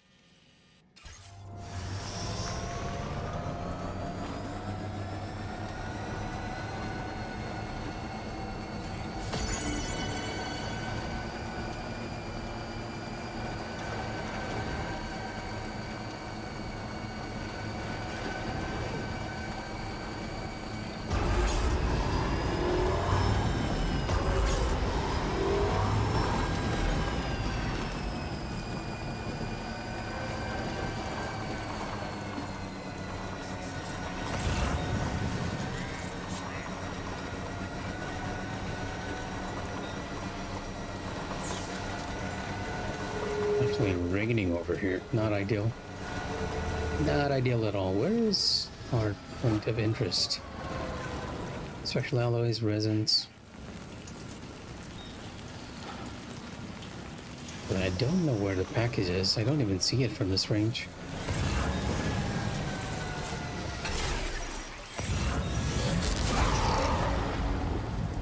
Okay, wait a minute. This is actually BT territory. I'm gonna have to leave you here.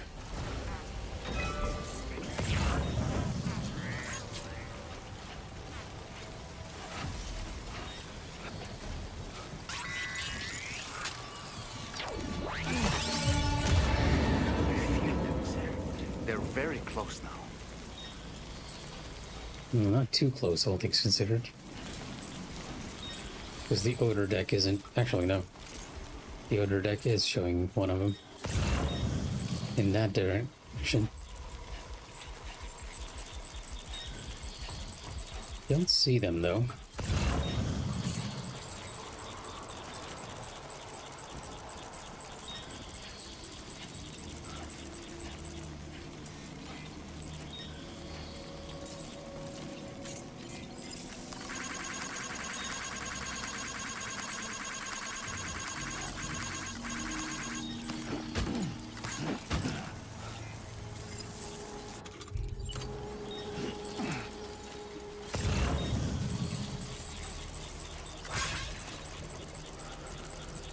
What are you seeing, little buddy? Oh, it's right up there.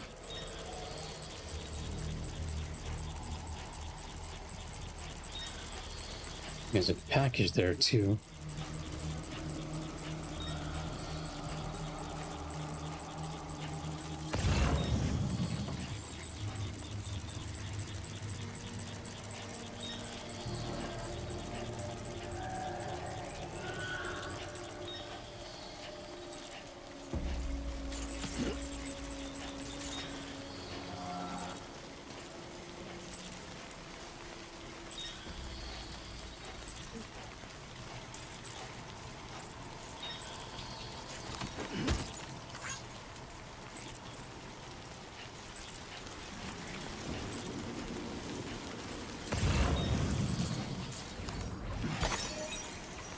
And you gotta get the wise portrait to the government guy, right?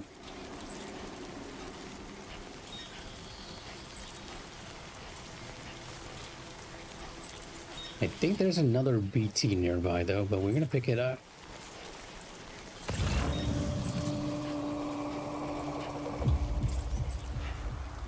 I hear something. I don't see it though. What?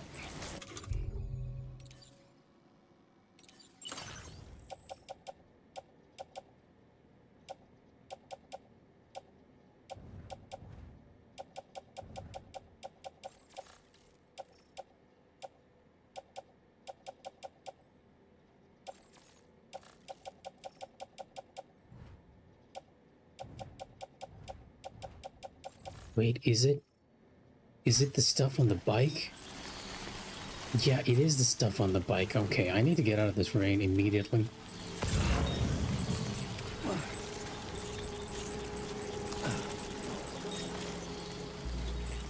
I kind of want to get this piece of equipment too. Don't really have a good way to get there though. Where's this BT? Its direction is a bit weird. Okay, yeah, this direction is really weird. It seems to be moving.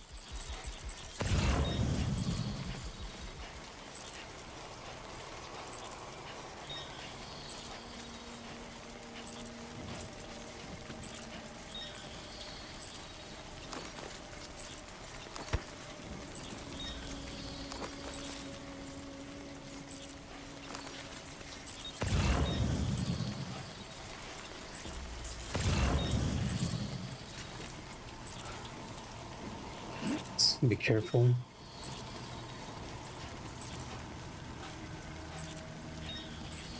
There's a maser handgun here too.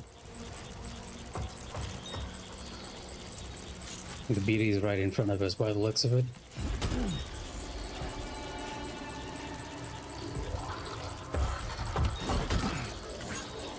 I definitely hear it and I see it.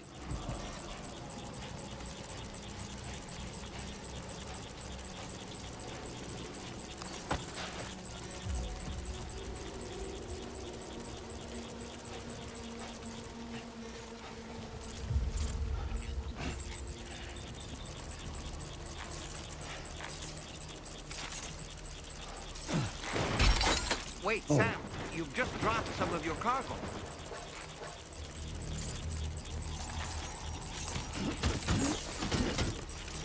That was unfortunate.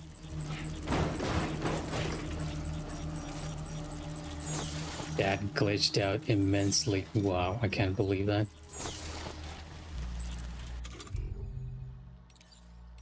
I knew it was a bit reckless to go down there. Could have just taken the safer route. Oh, next time, I guess.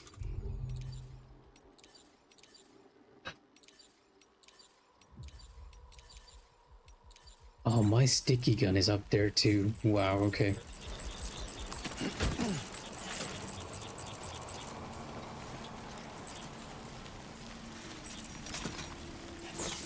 Right, I actually got up on here. This was pretty safe. Just wanted to get away from the BT as soon as I could. And not very smart, all things considered.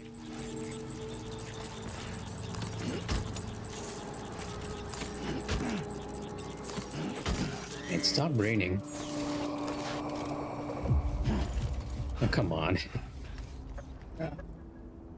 It ruined some of our cargo on the vehicle too, unfortunately, and the more valuable cargo too. We were just unlucky that we came to collect it during a rainstorm.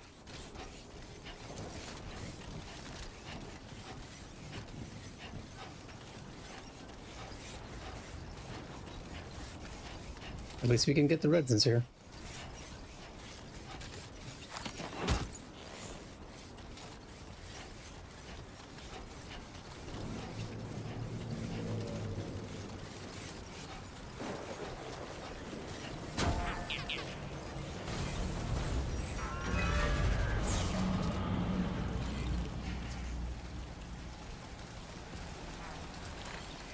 Yeah. Because it's fragile stuff, right? It gets used up real quick. It loses its conditioning real quick, and we damaged quite a bit of stuff with our little stunt there. Why is the container repair spray? There we go.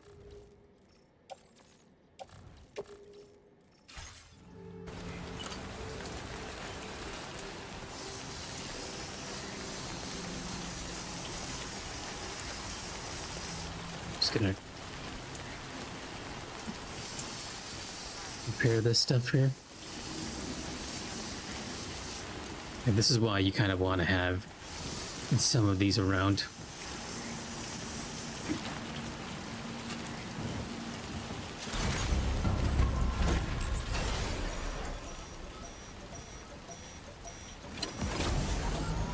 Ideally, right? Ideally, I should have. Oh, no. Oh, nope.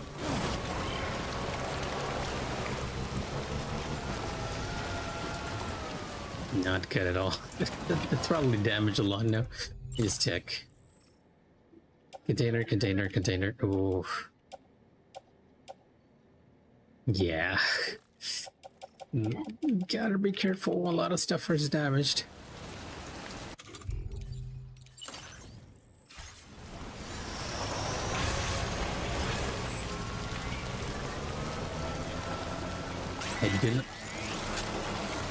I do not know why the game just gave me a lot of lights.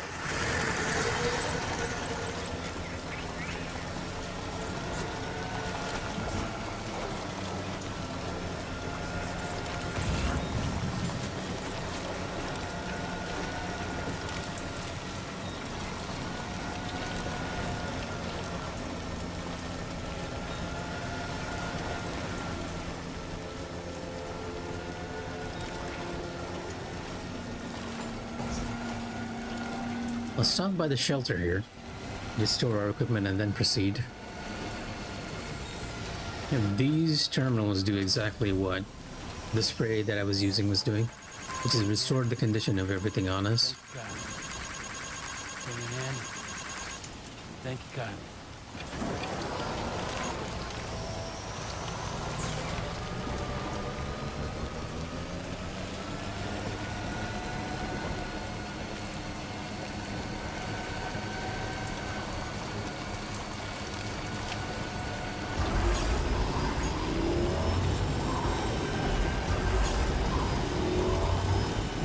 And this is also something players like to do a lot, right? Then place the speed up sign in the middle, so it allows you to go even faster on the roads. Almost there.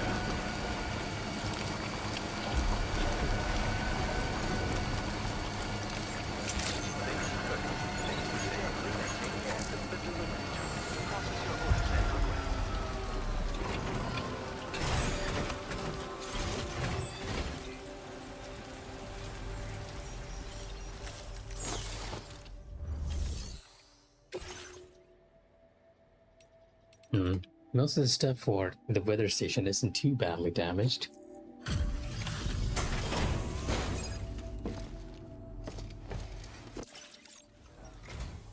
Glad you could make it all the way out, Sam. Right then, let's have a look at this order. Let's have a look at this order.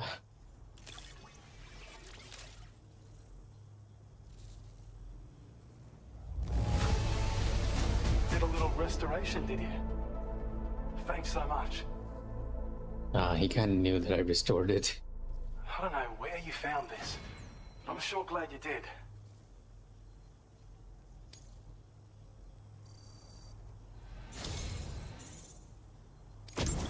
You are one hell of a porter.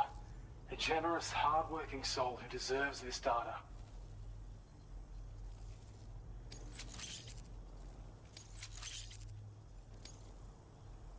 We're increasing your allocation of materials. Hope it makes your life easier. Now displaying your current porter grade. We didn't get a Legend of Legends for that delivery, unfortunately. And oh my god, my servicemanship has just gone overboard.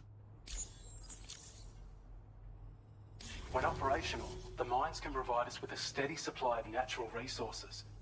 And with raw materials like that at your disposal, you'd have an easier time making deliveries. It's a good reason to restore any other mines you happen to come across further down the road. Oh yeah, north of here are some much bigger mines even. Used to be you could find active mines scattered all throughout the continent. Because of the gold rushes, you know. From what I understand, the rail network was pretty extensive before the Death Stranding, and unmanned trains filled to the brim with precious minerals ran day and night. I should mention that we're actually developing a new system that's something of a successor to the old railways. If you head north, you can see it for yourself. Yeah, kind of like what we were talking about on stream earlier. See you. This is a schematic for an enhanced battle skeleton. As you'll see, damage reduction has been improved along with battery efficiency. And when you carry it as cargo, it even occupies less space than before. Its increased power output also allows you to shift loads with greater ease than ever. With all those benefits, you're bound to be a fan. Our research into other technologies continues. With your help, we can accomplish even more. Take care of yourself. Kind of what? Kind of why we kind of did it, right?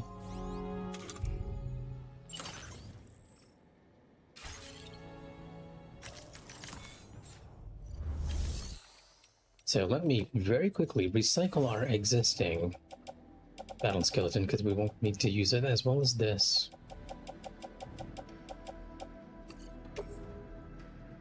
It's kind of heavy already. And I'm gonna fabricate the level 2 one because it provides more. It's just an upgrade on all accounts.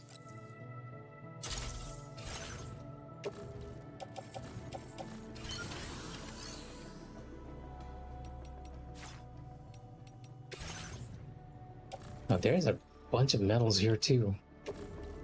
Did not know why I kept it there. Oh, probably because the metals in this facility was maxing out.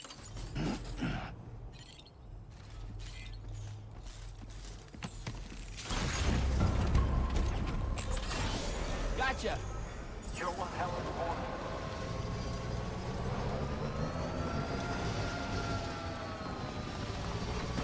Okay, that side quest's done for now, so let's see what the next story stuff is. Probably gonna be the last thing I do for tonight's stream because it's almost midnight on my end. Get some food in me and call it a night.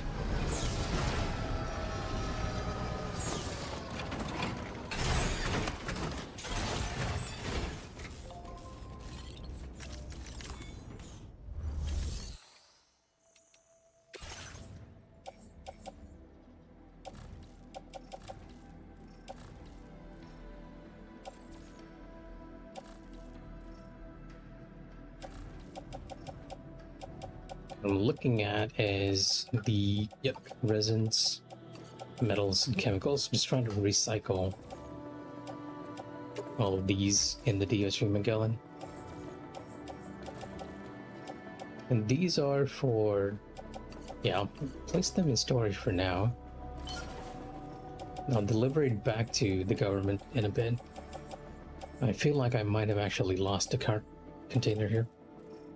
Yeah, okay, not lost, but it's in pretty bad shape. 54% damaged. Laser handgun, split grenade, smoke grenade. Smoke grenade's fine, right? Vintage wine. Let's put in all the stuff that I don't use back into the locker. My intention was to donate these, but we didn't find a sign that needed weapons. Probably should check before I go out next time.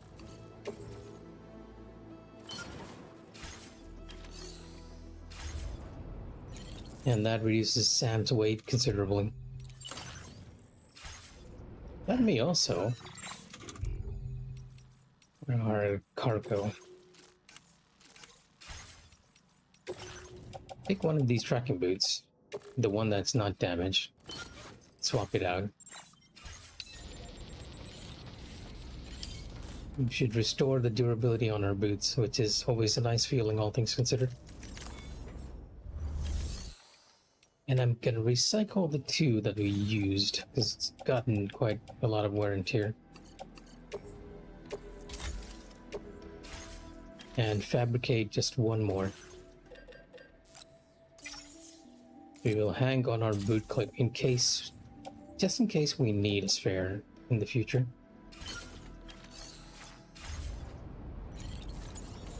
There we go. All done. Time for the story point.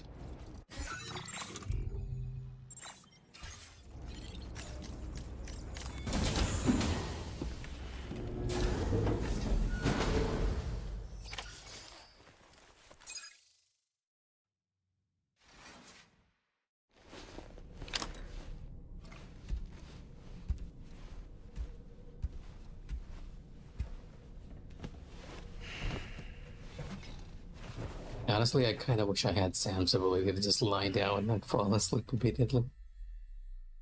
I've already already feeling kind of lethargic just seeing him sleep.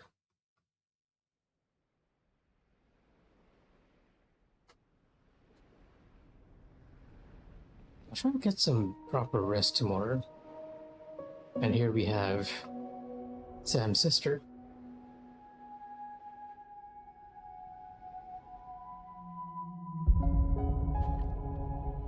So it's never quite explained, right? And I don't think Death Stranding 2 touches upon this too much, but the entirety of Death Stranding 1 sort of revolves around Sam's sister, right? And Sam's connection with his sister and mother, in a sense, right? You see, the basic premise, at least at the start of the game, is that Sam's sister has been kidnapped. And you are essentially trying to get her back, which is a bit of an odd thing for a delivery man, right? But the main crux of the thing is that Sam's mother and sister are sort of like the head honchos of the USA at the time after the Stranding, right? They're basically his mother was the president of the USA at the time, and at the start of the game she dies, and she passes on that role to Amelie, where his sister, his mother is called Bridget. And not too democratic, if you ask me, but still, that's how it went.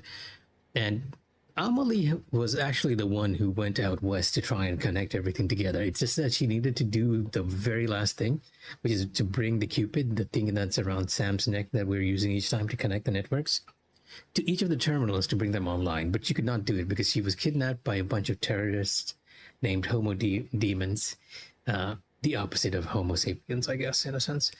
And your main antagonist for that game was the character Higgs, named after the Higgs boson, because he had a bit of a god complex, I suppose. But the whole journey was just about connecting back to Emily. And at the very end, you sort of get the twist that the reason that Higgs has actually been trying to keep Amelie, or rather Amelie has actually just been staying with Higgs, is because according to the lore of Death Stranding, right, the world goes through stages of extinction, and this is sort of an actual thing. And Amelie is sort of the person bringing it, right?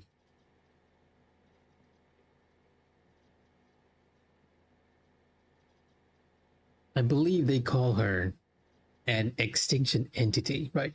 It might sound a bit weird, but scientifically, we have actually gone through sort of different phases, right?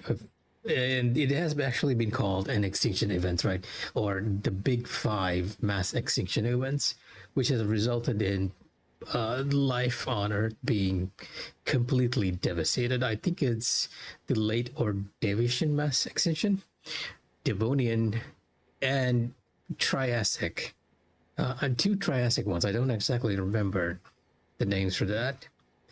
And one more, which is escaping my memory at the moment. But yeah, basically the plot of Death Stranding 1 is that, hey, the Earth has always kind of gone through phases of where it kind of makes sure that each and every creature on the planet's surface undergoes an extinction event, and how they facilitate it according to Death Stranding, right? The mass extinction things are a real thing, scientifically theorized or proven.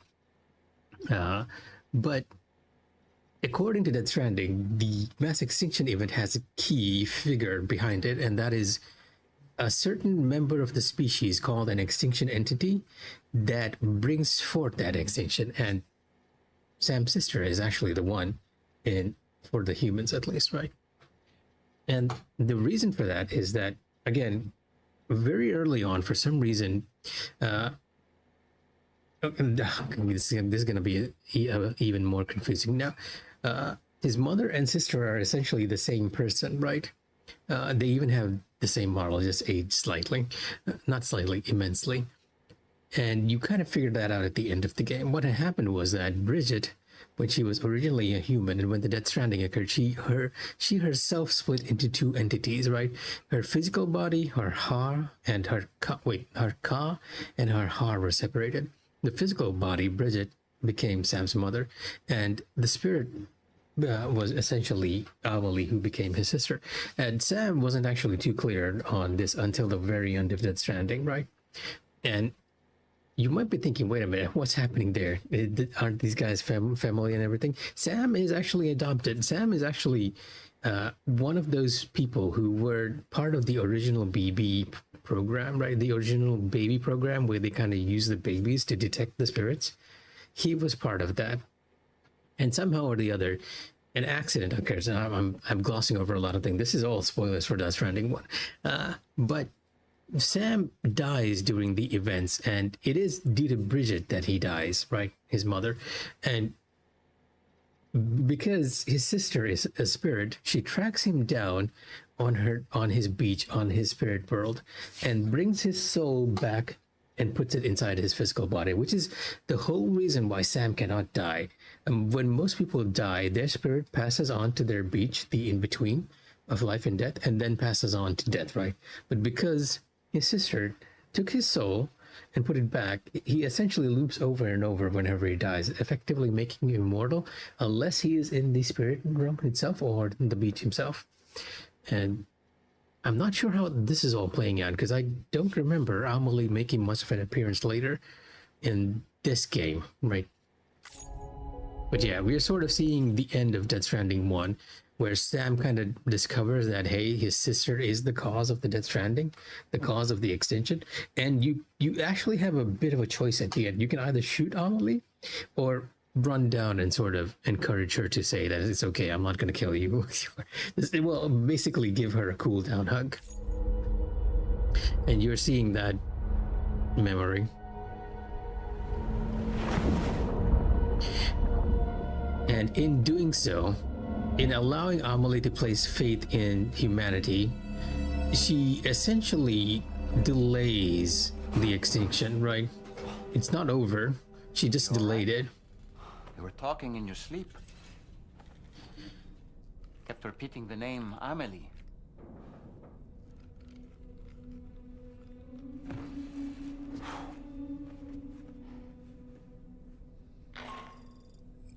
Sam, Tarman here.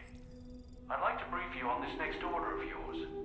Once you're ready to head out, access the delivery terminal on the DHV Magellan to proceed.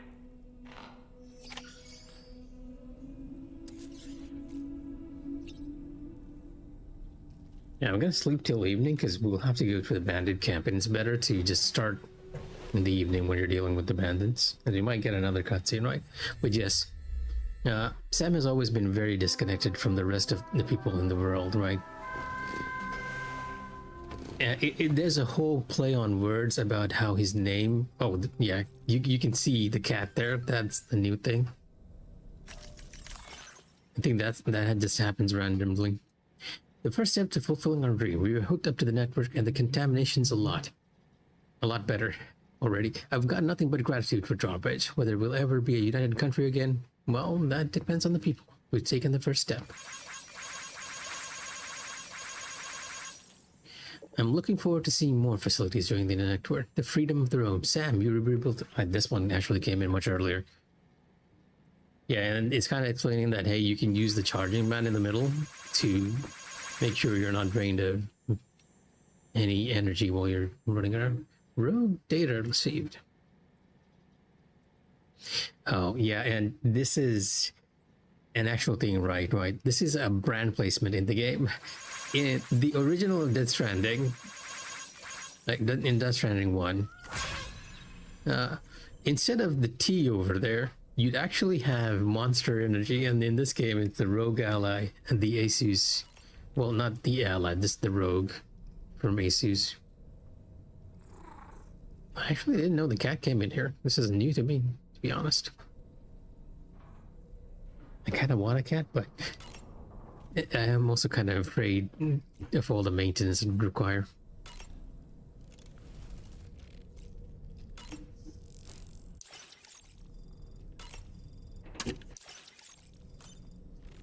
check on Lou.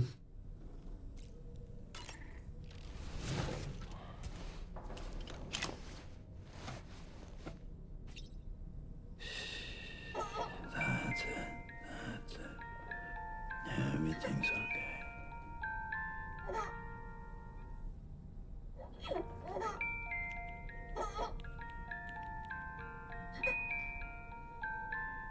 Lou giving a little thumbs up and hearts with the bubbles.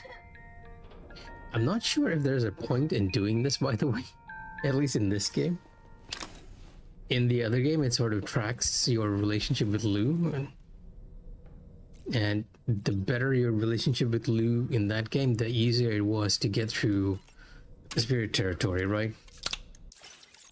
Because Lou actually gets scared and nervous while going through there, and she'll cry. Even though she's helping you, she'll cry and get frustrated by things. In this game, I've never seen it happen, which again lends credence to my theory that, hey, this might not be Lou at all and just someone that Sam is seeing, because he does have hallucinations occasionally, right?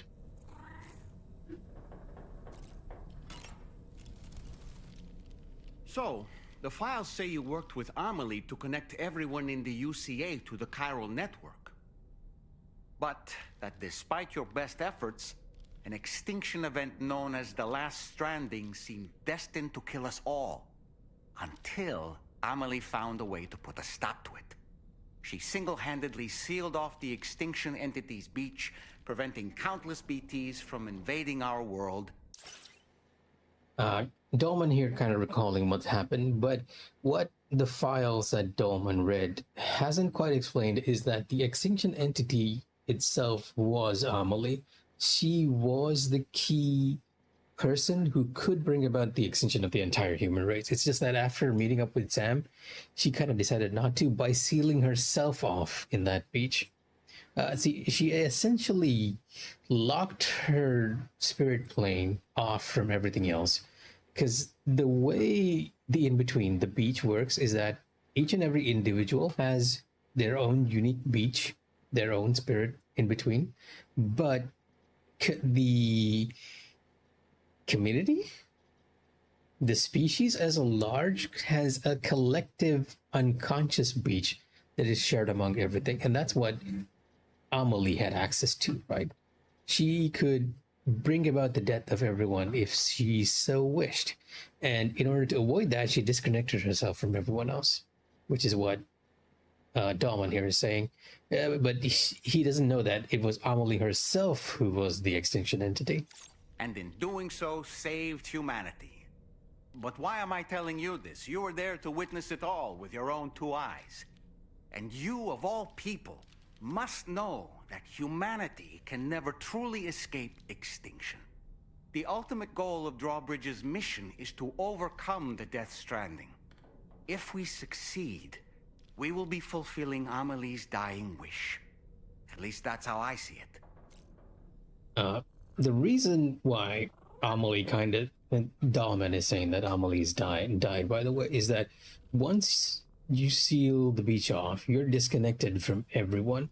It's a bit of a message that the game kind of constantly hammers over your head, the original Death Stranding one, that if you were truly alone, without any connection to anyone, that it would be equivalent to dying, right?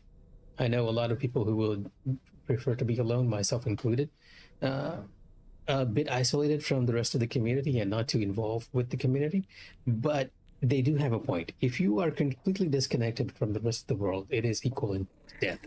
That's a huge message there.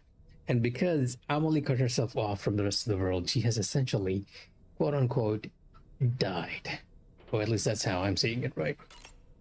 The weapons they were wielding were impressive, and the brigands themselves were a tough, imposing bunch. You know, Sam, you can have me scout ahead if it would make your life easier. Just toss me into the middle of their camp, and I can give you a better picture of what to expect. It's not very sophisticated, but it works. Just promise you won't throw me anywhere weird. When the No first promises, APAC Dolman. expedition came to Australia, the brigands saw them as invaders and rejected their overtures. They were unwilling to embrace the change that the chiral network could bring to their world. While their motives differ, I'm reminded of the Luddite movement and their violent opposition to new technologies. Brigands seem committed to not...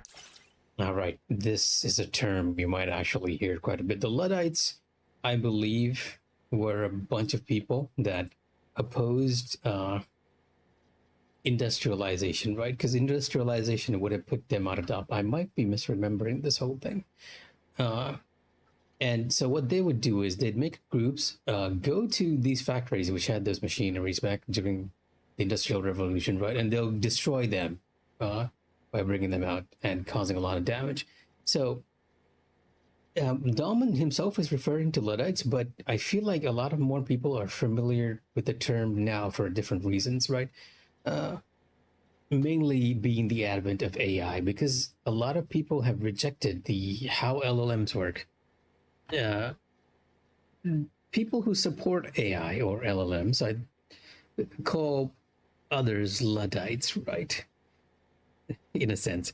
And I believe Dahlman is making the equivalent, Dahlman is making the comparison here by saying that, hey, the brigands were kind of like Luddites. They were rejecting new technology, which is ironically a very forward-looking statement to say in this game. Not the first time a Kojima game has successfully predicted the future. The Metal Gear 2 series is well known for actually talking about memes and information and how much it would actually overpower the world before that became a thing. So yeah, a little history lesson there, a little side tangent, right? This is one of the reasons why I actually like playing Death Stranding a lot. They make stuff like this up. Also the reason why I kind of like Metal Gear back in the day, because it was very historically based. It was a very good source of knowledge when you're young. Not so much when you're older, but when you're young, it was a good worldview into the various world wars and the Cold War era. At least. If only they had channeled their energies into a constructive dialogue with us.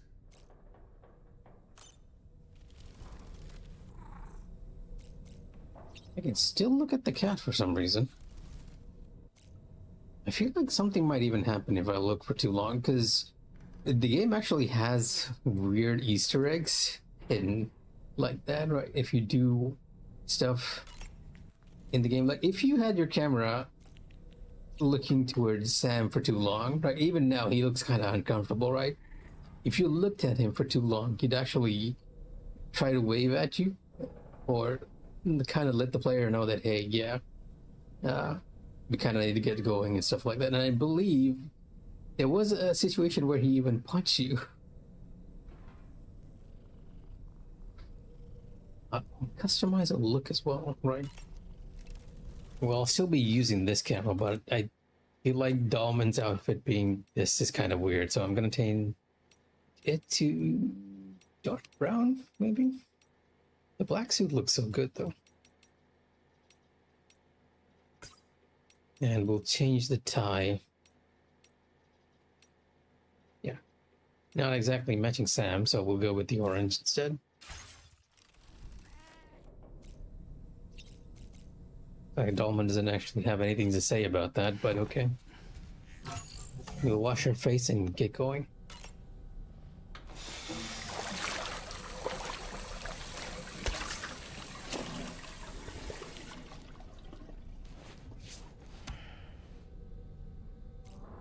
You know, I swear they use that camera angle to give you the impression that somebody's watching Sam.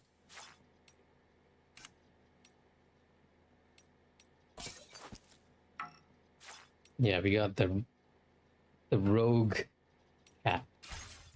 Brand placement right there.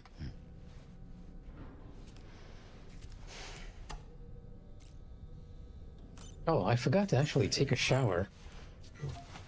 I was gonna do that before I put on the hat, but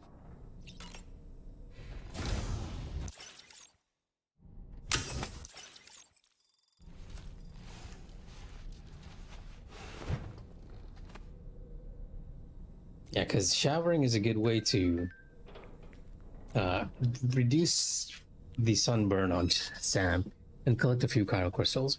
But I'm gonna actually stop the stream here for today. It's already like the middle of the night. It's past midnight, so I'm gonna stop here. The other reason I want to stop here is I actually want to go into the VR training that we've kind of gotten, because Oz, I believe, no, not Oz, Tarman, there you see that moment where Sam is kind of looking at you like, hey, are you gonna go or not? But yeah, Tarman has actually given us a few more VR training that we can do, and I kind of want to do that before we leave base. But seeing me try that over and over is probably not going to be fun for a lot of people, which is why I'm like, I'll do it off stream. It takes me a few tries to actually get the S rank for these. Well, maybe not. Some of the others were actually pretty easy, all things considered. But yeah, we have a couple here. The deliver all cargo one, defeat all the brigands. Recover and delete all cargo.